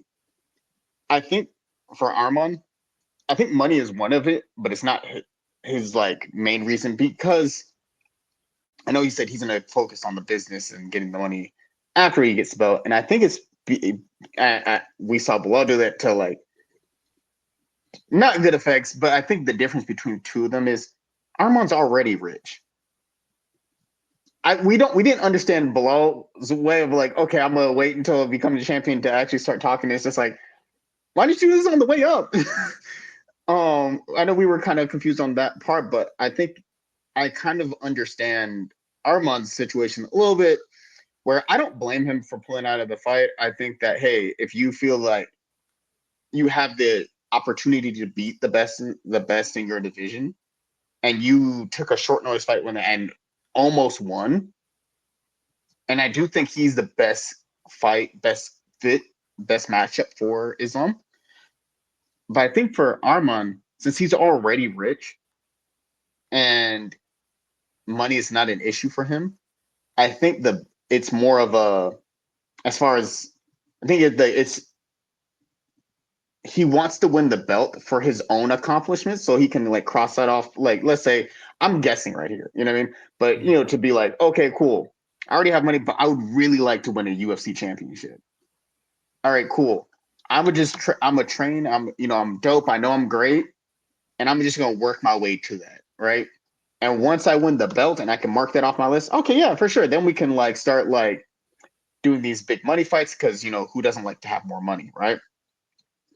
And I think that goes along with the thing of maybe why he pulled out. I know they mentioned he felt fine all fight week, and it was like the day before or like the 2 days before he had woken up with like significant back pain where he couldn't even walk and had to have someone help him up and whatnot. I think that like let's say you never want to see fighters fight hurt, and I think that two things. I think to fight someone like Islam, you need to be as close to like 100% as possible. Fighters, I feel like never go into fights at 100%. There's always some type of injury, but you want to get as close to 100% as you can to get fight someone on of that caliber on that level. And I can understand Armand being like, hey, like I understand if you were a person where this is life change, this is the fight that could change your life and your family's life forever and your life forever, and you need the money, this that. You might go out there and try to make it happen. But I think I could see Armand. I don't know if this was his point, but I could see if you're already rich and you're already fairly well off, and like this month, like the money you get from the fight will be nice, but it's not like gonna make or break your life. You know what I mean? Like you're doing this more out of passion for the sport and passion of martial arts and just like the passion of wanting to be like of the sport and being like, hey, I really want to become champion. So I'm the best fighter, the best martial artist out there in the world. And in order for me to show that I'm the best, you need to first heal up. And hey, if I that means I get pushed to the back of the line and I gotta fight my way back up, all right, sure, fine, whatever. You know what I mean? Because he may feel like, and he may know like, hey, I know I am the best, so I'm fine if I have to fight my way back up. But I don't want to, if I'm doing this solely for the belt, to accomplish like, hey, this is a passion of mine. I want to be the best that I can, and if money comes, it comes. But I want to be great first, and I want to win the belt first afterwards.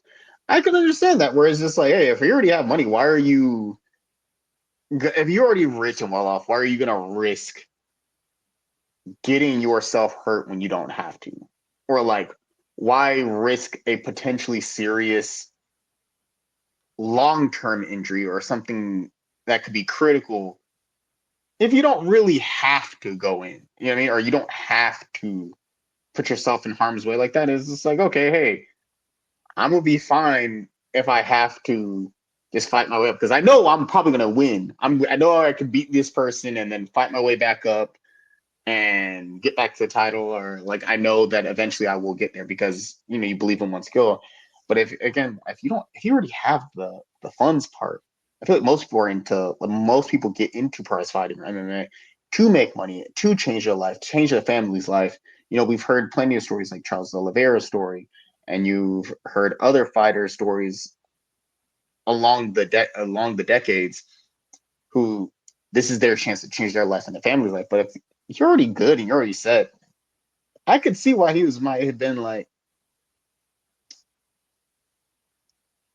why potentially exacerbate the injury if you don't have to? That's what I'm thinking. Mm.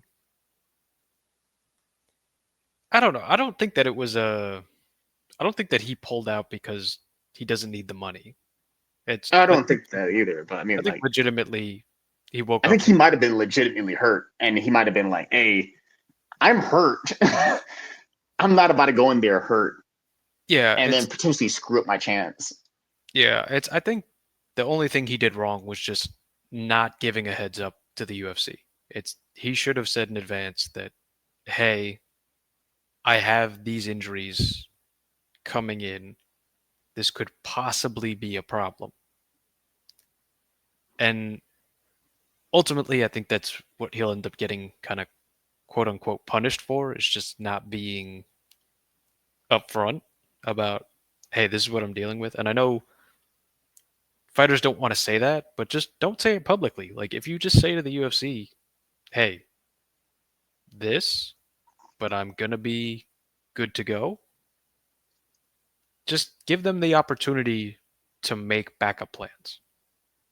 Even if you're not going to need it. It's we've seen before. They're perfectly willing to have somebody else, you know, come in for the event who doesn't even have a fight, who their only job is to make weight and they get a little bit of money and they're just there just in case. In this situation, we didn't have one, and because of that, really the guy who got the most affected by it was Benil Dariush. And I'm sure that the UFC took care of him, but he was supposed to fight Hanato Moicano, and that would have been a big spot for him against a guy who's got a lot of attention in the division right now. So, Arman's still kind of going to be ranked at the top of the division. Dariush had a chance against a well-known guy to possibly, kickstart his last kind of run here as he gets towards the end of his career. And that opportunity got taken from him through no fault of his own. He didn't do anything wrong.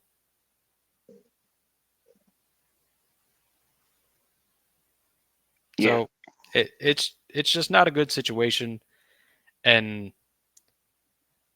hopefully, he can rebound from this. He's obviously a very talented fighter, but and super young too. So yeah, but the growing up has to happen now. This is too many bad choices and not being accountable to people who you ultimately are accountable to too many times in too short a time span. This has to be the last kind of incident of his career in this sort of sense. yeah. So also I just realized this. Also, if I was rambling a moment ago, I think I might have said the same thing a few times over. Um, so my bad on that. It is also 2 a.m. in the morning, but I might have repeated myself a few times a moment ago. But my apologies on that. But I don't know if the money thing is the actual reason behind it, but I wonder if that is. I wonder if that plays a factor into it. Like I if mean, you already know you I'm have sure millions of everything dollars, I'm sure like everything is a percentage, but if I had to guess, I think that's a very small percentage. I think, like we've said this before, I think if you want to do this and you're really good at this, yeah. there's something off with you that drives you to this. And I think he legitimately really wanted to compete, Oh yeah, I think so just too. I think that physically couldn't make it through it. that's what I'm And saying. as much as It's there might have been like maybe a 1% of, hey, well, I don't gotta feed my family, so I'm not gonna try and take painkillers or something like that. Or Yeah, I don't think that. I think that maybe it's just like obviously if you're in the UFC and you're already number two or you're fighting for the belt, obviously you're passionate about the sport and obviously you're really good at it, right? I think that like maybe it's like okay, you already when you're maybe this is me guessing, but I think that like if you are that hurt and you are contemplating your options, I think that's a scary thing to wake up and you can't like move.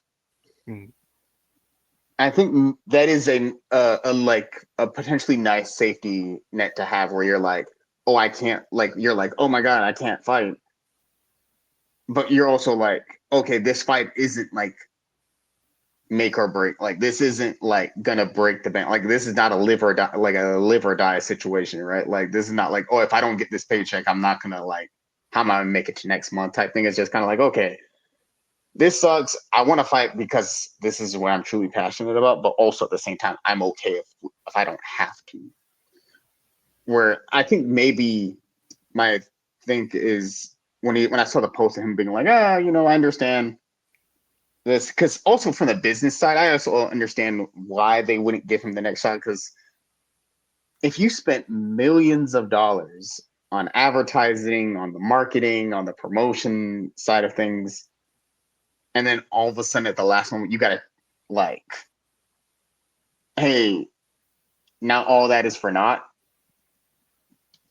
It's still a business at the end of the day, and you just kind of, and millions of dollars were what like wasted. So I can understand why the UFC would be mad about that and be like, bro, we just spent all this money, we put you in LA because you're a big star here, But also I can understand from maybe uh Armand's side is like, I really want to fight, but also if I can't fight, it is what it is.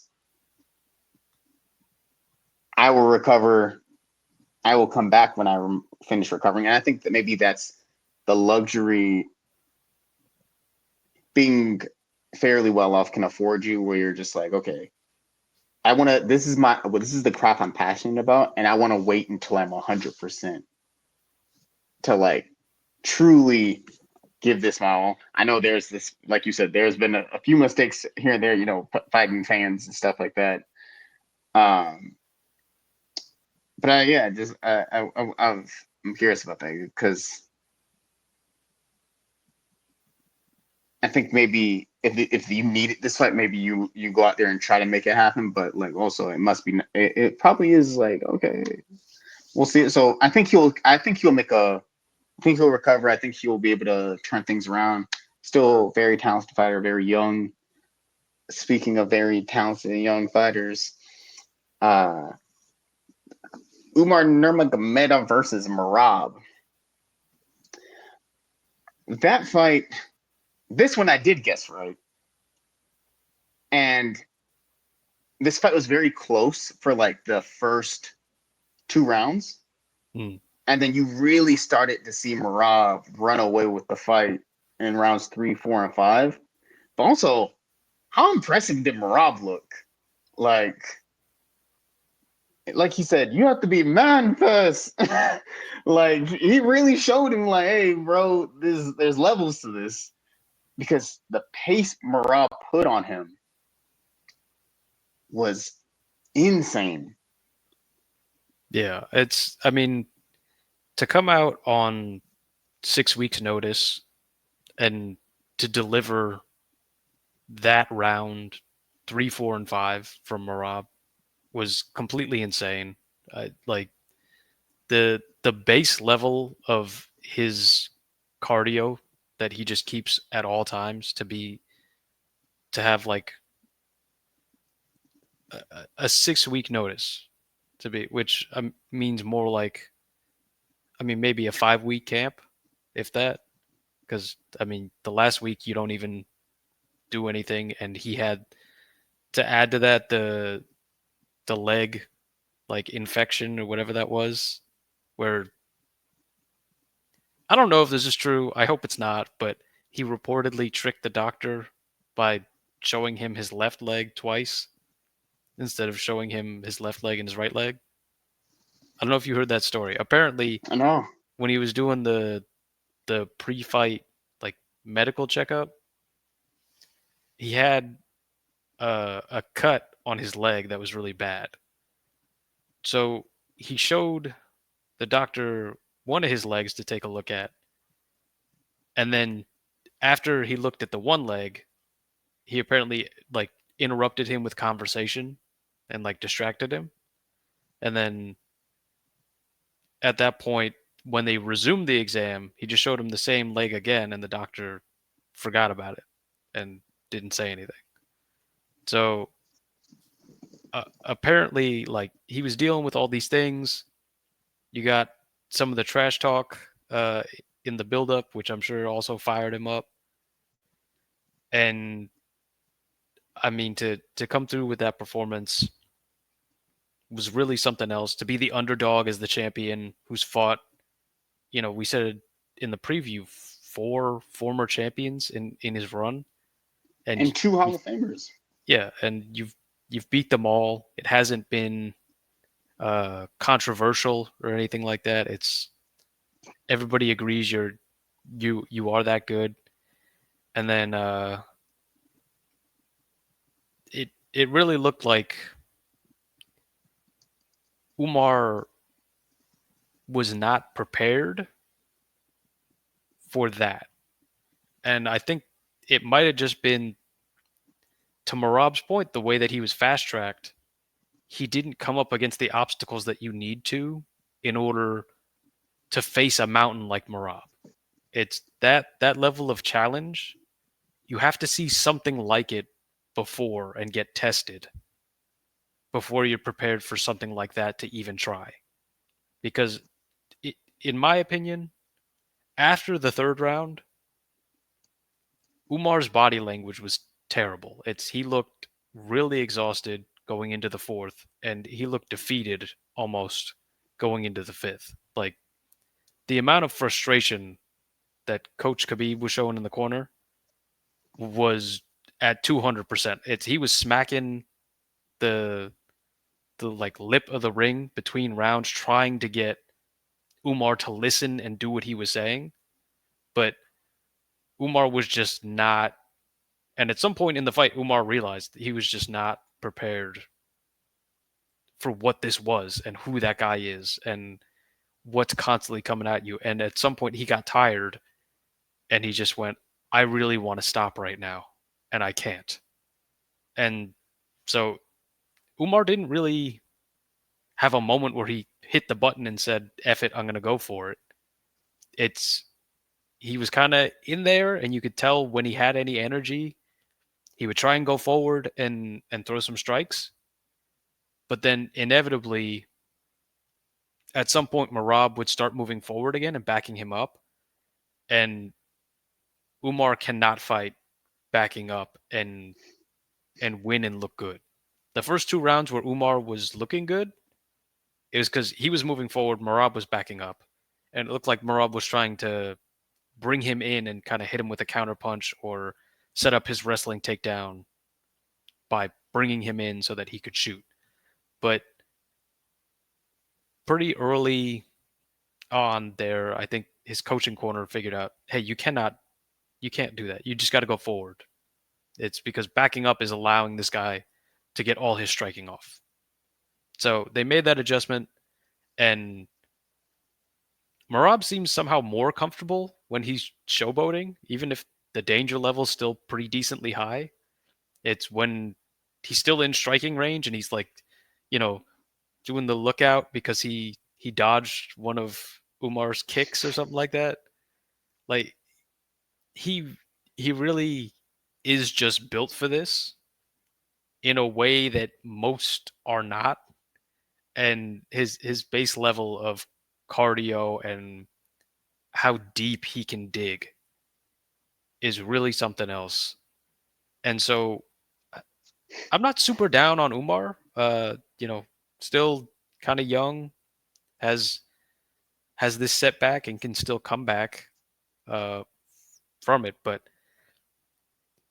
someone might have to wait a while because this feels like one of those situations where becoming champion and having this sort of notoriety has made Marab way better.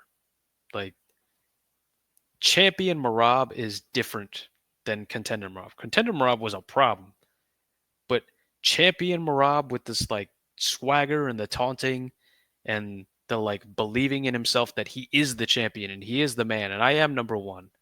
Like that guy is so hard to stop compared to contender humble guy on the rise Marab. Like this new guy is relentless and unstoppable. Yeah, I think that again, this is me throwing out a reach, but I feel like this is who Marab's always been, Mm. and people are just now noticing, right? Where contender Marab, when he was going against Henry Cejudo, double, like future Hall of Fame, I think isn't in the Hall of Fame yet, but like one of the 9 double champs, Olympic gold medal. You know what I mean? Like Mm. beat an Olympic gold medal wrestling champion at his own game, beating Jose Aldo, King of Rio, future Hall of Famer. You know what I mean? Beating Sean O'Malley, former champion, beating Marlon Moraes, finishing him, I believe. I think that it's in the beginning, no one knew. I think prior to the Thriller jacket moment, you always heard about Marab and like how dedicated he is and how disciplined he is and how his cardio is unlike anything else and like the work he's putting in the training room, right? But he was fairly unknown to most of the MMA community, and they were just kind of like, oh, okay, like he works really hard. Everybody works really hard. But I think that like that moment with the jacket, with the Sean O'Malley's Sterling jacket thing during the Sterling O'Malley beef, really kind of like brought him to a larger audience, right? Where now, when you're fighting for the belt and you become champion, people want to know about you. They want to know what you're doing, and they'd be like, "Oh man, this dude seems really interesting. He's pretty funny. He's wearing the jacket. He's doing the bits. He's like having a good time." And I think that what draws people to Marab is that Marab is genuinely himself. He's authentically himself. He's gonna like it sounds like he is the Marab we see at the gym. You know what I mean? He's like when he won the belt. DC has a story. When he won the belt, I think the next morning he went on a like an hour run because he's just like, oh man, this is just what I enjoy. This is you know what I mean? Like, and I think that some people wonder how you get a cardio thing like that, cardio gas tank like Marab, and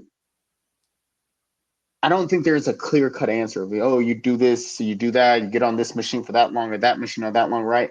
I think that some people are just built with certain gifts, right? Alex is born with that fist of the North Star, one punch power, right? He can put anybody away with a punch and elbow kick, right? He's got crazy superhuman strength, right? Rob just got superhuman cardio, like, and I think that Marab may have showed what is the blueprint to beating someone from uh Habib's camp, like beating because those guys are winners. The dudes from Team Khabib's camp, the Habib, Islam, Umar, Usman, right? Where when you put all their record together, I think it's something like a 99-1, 99 wins, 1 loss record, right? They don't know how to lose. All they do is win, win, win no matter what, like DJ Khaled said, right? And normally when you think about it, it's because everyone that normally goes against them is so worried about the takedown that they're defensively wrestling them, right? They're just like, oh, okay, I'm gonna use this wrestling. So if you try to take me down, I'm gonna try to stuff it. I'm gonna try to sprawl. I'm gonna try to like get behind you, right? Circle around, right? And I think that when they're moving forward, it's so hard to stop the momentum those guys have, right? Because 9 times out of 10, they're going to be the better wrestler or they're going to have the stronger wrestling base, right? And I think that Marab and his just grindy kind of fight style, right? It's a hard pace to keep up for anybody, right? Because like maybe the last time you saw someone from Khabib's camp who got tired. I'll wait. The answer is never. Yeah.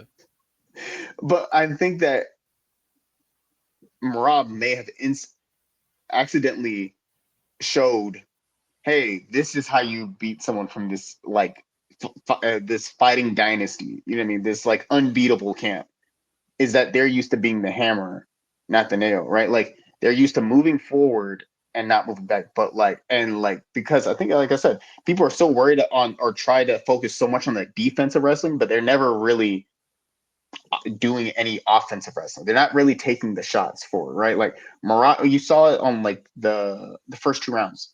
Both of them had their moments. They both had things going on for themselves.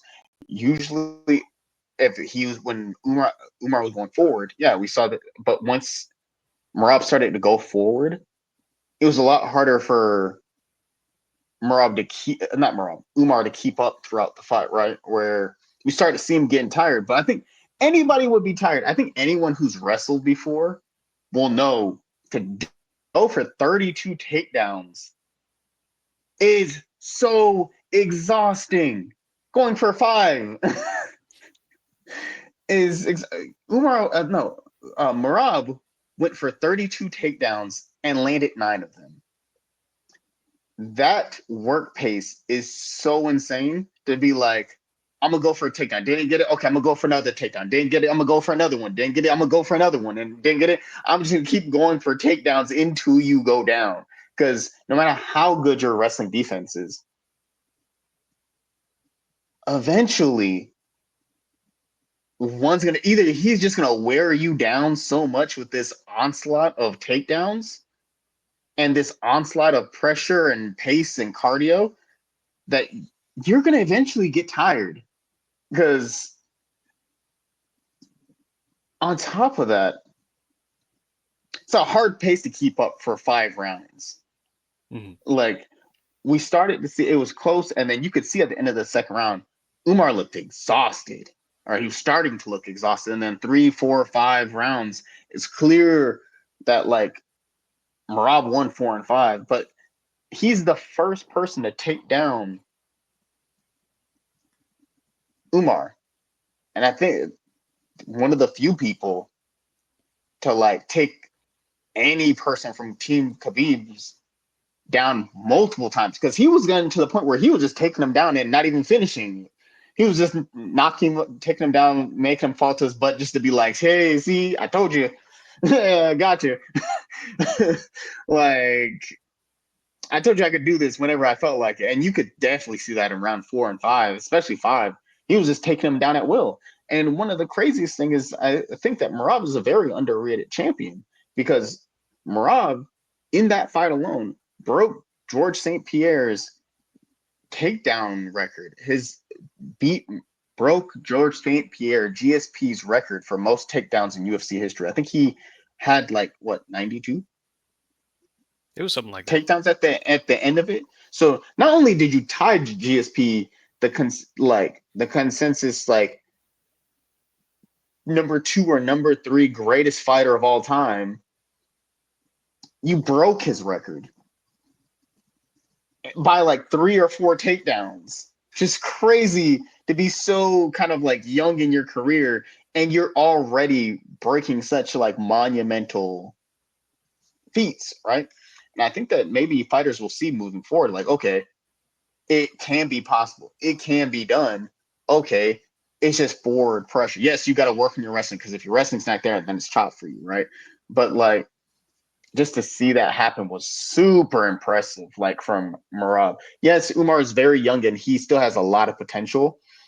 But my only qualm from that fight, but before that, I enjoyed the showboating from Marab being like when Umar tried to take him down and Marab stopped it with his feet and he was just like did the arms open, arms wide, being like, "That's it, like that's all you got," and then got back into it. But even it wasn't just wrestling. Like I think that like even Marab's hands looked nice. Umar's had some moments too, but it was from 3, 4, and 5.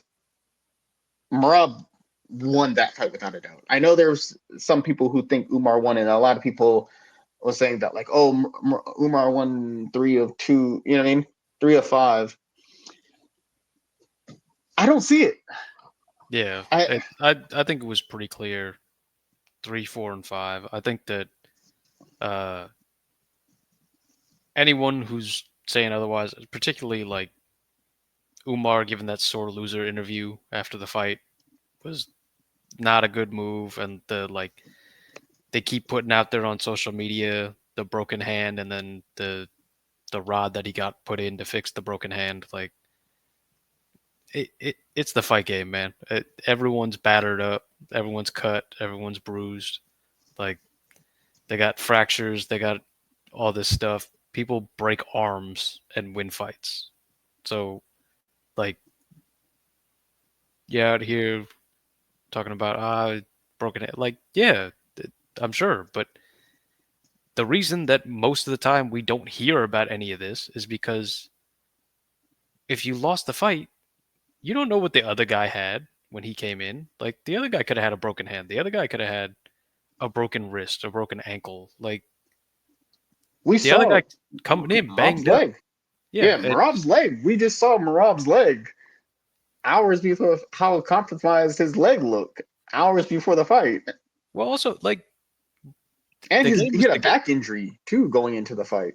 Yeah. Well, that's the other thing is the game is the game. Like sometimes guys get knocked out in training in the lead up, and they just don't tell anybody and bury like if there's any footage, they delete it, and they just go in and hope for the best. Like this is a nasty, dirty game, and you're gonna get hurt. There's no two ways about it. No one comes into the fights 100%. So yeah, you broke your hand in the fight. What were you doing in the fight? Like you were trying to hit him, he was trying to hit you, and whatever he did or you did on him caused a broken hand. So like, look, that's the game. You're not going to be undefeated your whole. There's a reason why it's so hard, and why things like this happen. It's Islam's got a loss early on in his career. Because guess what? If someone touches your chin on enough times, like you can get knocked out. Anybody can.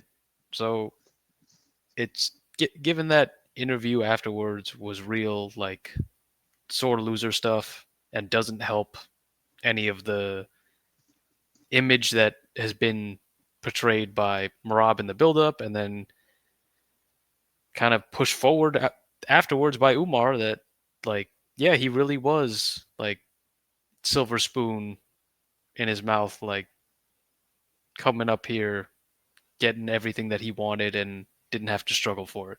I mean, that's how it looks when you say that stuff, and you keep arguing that you won when, You clearly didn't. yeah, it's 99% of people would say, yeah, you lost 3, 4, and 5. It was pretty clear by UFC standards. It was pretty clear 3, 4, and 5. So that's a misstep, but good for Marab for getting over with everybody and the fans, and like coming into his own now. And hopefully this will be a nice launching pad moment for him.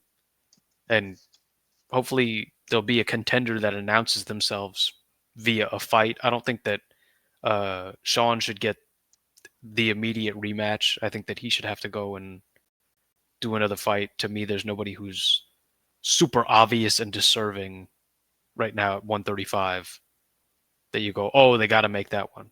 I'd like to see somebody else announce themselves via winning a fight. Yeah, because do you really want to see Sean O'Malley versus Marab again?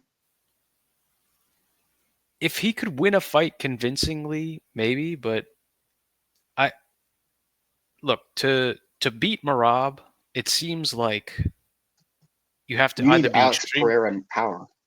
Yeah, it's you either have to be extremely well rounded and have like some strategy or thing you saw on tape that you can implement against him, or you have to have knockout power and be able to do it. I think Sean has the ability to do it, but am I going to sign up for a 25-minute fight where I'm sitting there for 25 minutes waiting to see if Sean can hit one home run and otherwise he's getting dominated?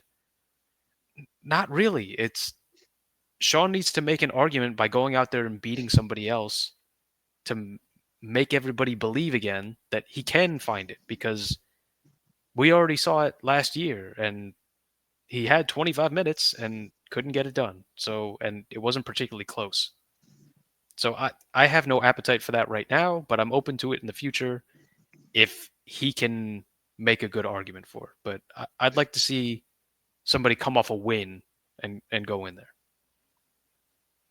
Yeah, like that fight would be like I think yeah, if maybe if he could put it together because I feel that like Sean O'Malley has like a cool fight style to see, you know what I mean? Because he's very technical with the striking, the sniper, but I feel like a sniper having a sniper is may not be the most effective if the person you're going against has a shotgun and is standing right in front of you. Mm. Because that's what Marab is a shotgun. He is all in at all times at every moment. He's like, I'm in your face, I'm in you these takedowns. Yes, you got knockout power, but you still got to hit me first.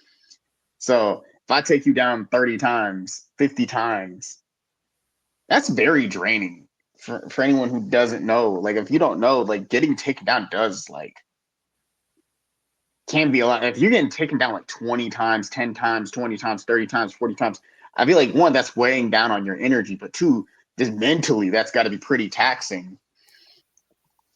The Yeah, because I'm curious to see who else would come up through bantamweight. Like, Well, but I think I it's think open enough that anyone can really announce themselves stake as their long as claim. they're yeah, as long as they're like in the top 10 right now. If you get a win and you can make yourself seem convincing, I think most people would be open to it. So hopefully someone will do that. Uh, let's talk about the other big fight on this one. This one was pure insanity, like This was chaos. actually my pick for fight of the night. Yeah, I mean, this was complete like uh, I wouldn't even show like they say, "Oh, if you want to get somebody into MMA, show them this fight." I wouldn't show them this fight because it would mess up their expectation of what this is. Like this fight was complete nonsense chaos. No rhyme, no like this was jazz. There was no sheet of music anywhere. Nobody knew what anybody else was playing. Like you had you had a drummer and a trombone player on stage, and this was the first time they ever met because like it was back and forth, wild exchanges. Like Yuri doing his best to be conservative and keep his hands up a little bit, but like even for him, like his best attempt at doing that is complete like insanity, matrixing through punches and doing this weird stuff and changing level up and down and like throwing from hands down at the waist like and he did a really good job with all the insanity because that's what he thrives in. So it was a Yuri fight and Jamal lost because he didn't most of the fight was a Yuri fight instead of a Jamal fight. A Jamal fight would have been more technical kickboxing because when it was like that and Jamal was keeping it controlled and not reaching on his punches all the time, he was having success. He was hitting Yuri. Uh, Yuri was just doing a much better job than we've seen recently of moving his head and not getting hit and being harder to hit.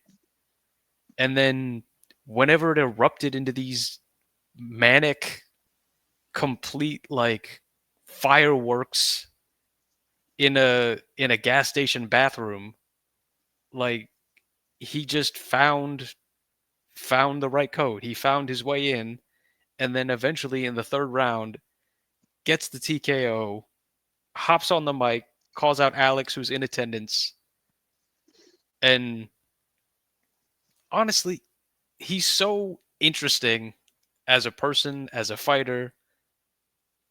I wouldn't mind seeing it again. Like, I know I've seen it a bunch of times. I don't think the result's going to be any different, but man, what an entertainment. What a show.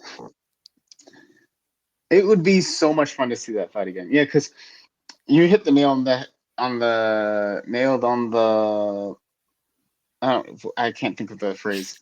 Nail on the door, nail on the what was it? Hit Hit the the nail on the nail head. on the head. Yes, thank you. Hit the nail on the head.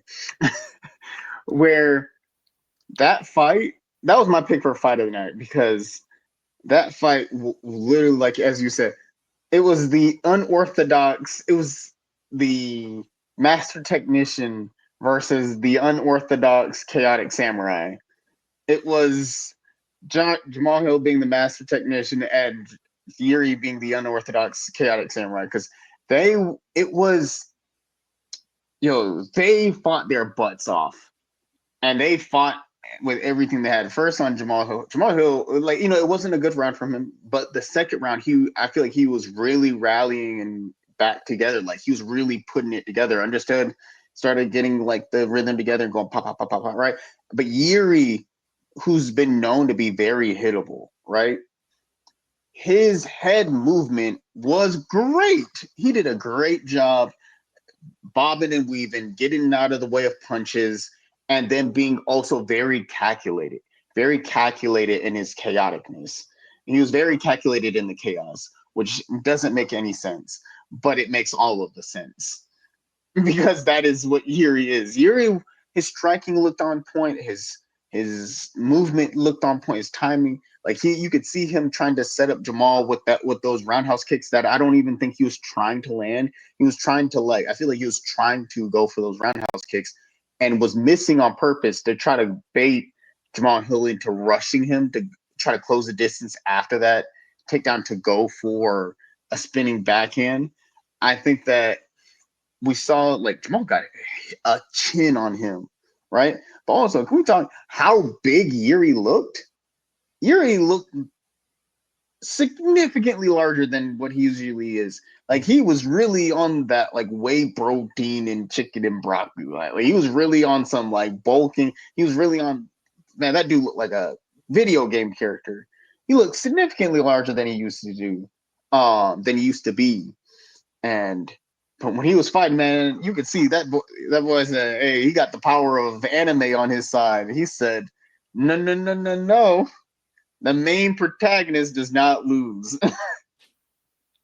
This is anime plot armor." Because also, if you heard the he's always doing these like training out under a waterfall, meditating under a waterfall, like practicing in a forest, hitting trees, and like going out into the like wilderness, going into a cave and meditating for 3 months. Like whatever he figured it out, right? But you know how mentally strong you got to be, just discipline to just hide away in a cave for 3 days in the darkness, no food, nothing, just to like conquer your own uh weaknesses. Your flatmates up here got to be your best mates.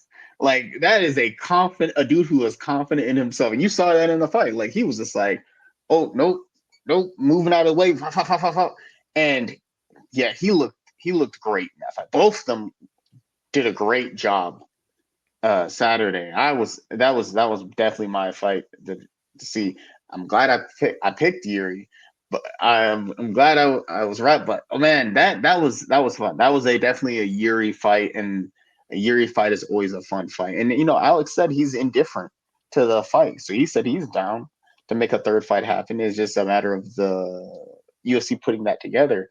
And speaking of calling things right, there's something I wanted to talk about. Right, Mm. the Ultimate Fighter, Daniel DC Cormier, Hall of Famer, two division champion, double champ, gold medal Olympian, against the original bad guy, Chael Sonnen, another Hall of Famer, coaching the Ultimate Fighter. I really like how it's this season. It's not going to be about fighters fighting each other, but personalities and coaches that are really gonna who are good at selling, who are gonna to learn from these two legends.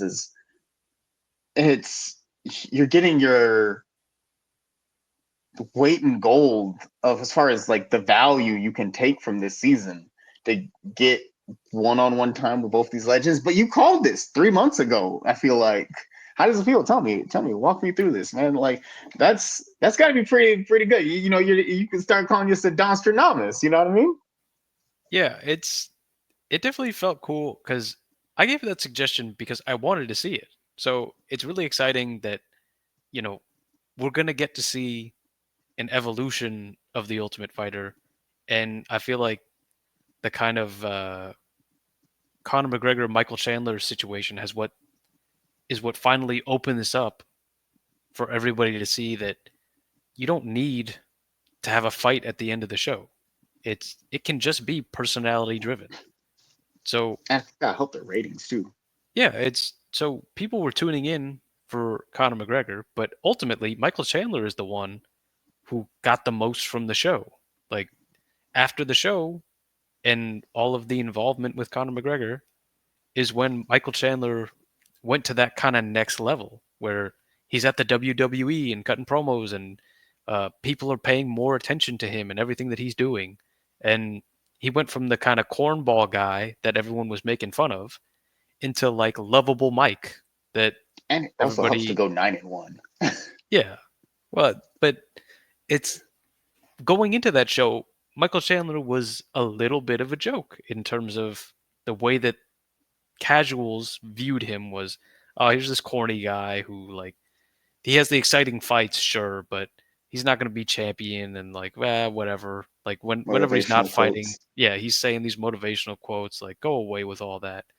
But over the course of the show and the promotion and things he did, he was able to show himself enough that people went, hey, you know what? That's Mike. I like Mike. You know, it's Good coach yeah, and good to go dude. 9-1 that season. And eventually being a good dude who's there for the scrap and people figuring that out was enough to go, yeah, I like this guy. Next time he's on camera at the UFC, I'm gonna get up and I'm gonna cheer because I'm excited to see Michael Chandler out and about. So I think that broke the seal and kind of made it okay for the the non-fighter coaching, and I think that this is a nice test because they're playing it safe. Two guys who work for the UFC currently, work with the UFC in a bunch of different roles. Fans today are familiar with them, even if they're not totally familiar with how they came to be. They understand that these guys are a part of the UFC show. They're on the broadcast, they're on the desks. It's these guys are part of it. I know them. So maybe people will tune in and learn a little bit more that, these guys are former fighters. These guys have a lot of personality to show that And they're on broad, legends. yeah, and the legend and on broadcast or on desks, there might not be a ton of time for you to see who they really are. There's not a ton of time for Chael to do bad guy things all the time when he's supposed to be providing analysis and serving the show. There's not a ton of time for DC. I mean, they sneak it in sometimes anyway, especially when it's him and Rogan on the desk. But there's not a ton of times for DC to just kind of be himself when you have to call a serious fight that's happening in front of you and you got to call out what's happening. It's you don't have a bunch of time to go into anecdotes and like play practical jokes and do all that sort of silly stuff that DC really enjoys and shows off part of his personality. So I think they got the right guys, they got the right personality, they got guys that the audience is familiar with. I think that this this will be a good thing for the Ultimate Fighter. I don't know if this is gonna, bring it. It's definitely not gonna bring it all the way back because it'll never be what the first season of the Ultimate Fighter was. That was something special that can't be bottled and recreated. This will be its own thing for sure, but I think this is the correct direction to move. And hopefully there'll be enough like hopefully there'll be enough support for this that it'll keep going in this way. And then hopefully more of our predictions or things that we want to see will keep coming true. And we can by osmosis or just putting these ideas out into the world, we can guide the UFC to the next level. Man, that'd be great. Seeing these things happen and seeing all of our picks come true, and maybe someone sees this and goes, "Man, these guys got some great ideas. They got some good ideas. These, uh, some good dudes. good vibey dudes. Hey, let's have them. Let's bring them in and have some conversations. You know what I mean? What ideas would be good? Because we got ideas. We we be knowing stuff. Yeah, it's, Or we. whoever's I in feel charge like, of creative over at the UFC, give us a call. hey, we're down and happy to help. however so however so needed. But who also gained a lot from the Ultimate Fighter? Who did amazing? Alexa Grasso, because she was when she was coaching, when she was coaching. Hey, the season with the Valentina really, I feel like she was already a star. They took her even further. You saw not only is she a great fighter, amazing coach. Hey, she won her season as well. She had a lot of really cool, interesting people on her team too, like the Viking dude. You got to see a lot of different side of the personality. You saw them vibing, you saw them work really well as a team. You saw her like what 4 or 5 of her people made it to the semifinals, and her team ended up winning. But I just wanted to put that in there, because hey, Michael Chandler got a lot from it. She got a lot from it. Hey, generally, I think if I'm not mistaken, Michael Chandler was had the blue jerseys. I can't remember. But it doesn't matter either way, because I was about to say both matter blue jerseys, but it don't matter because they both got something big. Because I think those 2 seasons were big in bringing back the Ultimate Fighter and like getting renewed interest. And I do think this new season with the Legends will also kind of further that. But yeah, I just had to throw that out there. And then also that is our show. Okay, I hold think on, it's a wait. good Before time we to wrap wrap it up, up. we dogged this guy before, and he's turning it around in real time. I need to give a shout out to Grant Dawson. Ah, Grant Dawson mhm, had an excellent performance on the prelims. Okay, mhm. he mauled that dude, and then comes out with the entertainment and calls out Benil Dariush for April in Miami, and gave he did the storytelling. He did the who, what, when, where, why. He did Yeah, all the things that we asked for. So yeah. big He's shout out to really Grant been Dawson. turning it around. Yeah, I feel like I doubt he was watching our show, but it feels like he was watching. It was like, you know what? Let me throw a little person out. Let's see where this takes us. Hey, maybe these guys. Let's see what these guys are talking and I'll about. tell Let's you get where it chatting. takes them. Number Huh? 15 in the rankings. Exactly. You already got a dominant style. You throw a little personality in there, man. Sky's the limit for this guy. Absolutely. So it's before we go, I just wanted to give that shout out. Any final notes from you? Team Grasso all day. Okay. When she gets her foot healed, she's gonna make it happen. She's gonna be great. It's gonna be a great time. We're always gonna be. Anytime I get a chance to bring Les Grasso up, I'm going to, because she's amazing. She's dope. That's our show. That's music. That's our show. Hope you guys had a good time watching. We had a good time recording. It is also almost 3 a.m. in the morning. We just vibing out here. So enjoy it. If you listen all the way through, we appreciate you staying this long. Come back next week. We're going to have more talks, more combat talk, more UFC talks, we just chatting out here, So come back next week. We hope you liked it. Like, subscribe, share with your peoples, and have a great night. Team Grasso.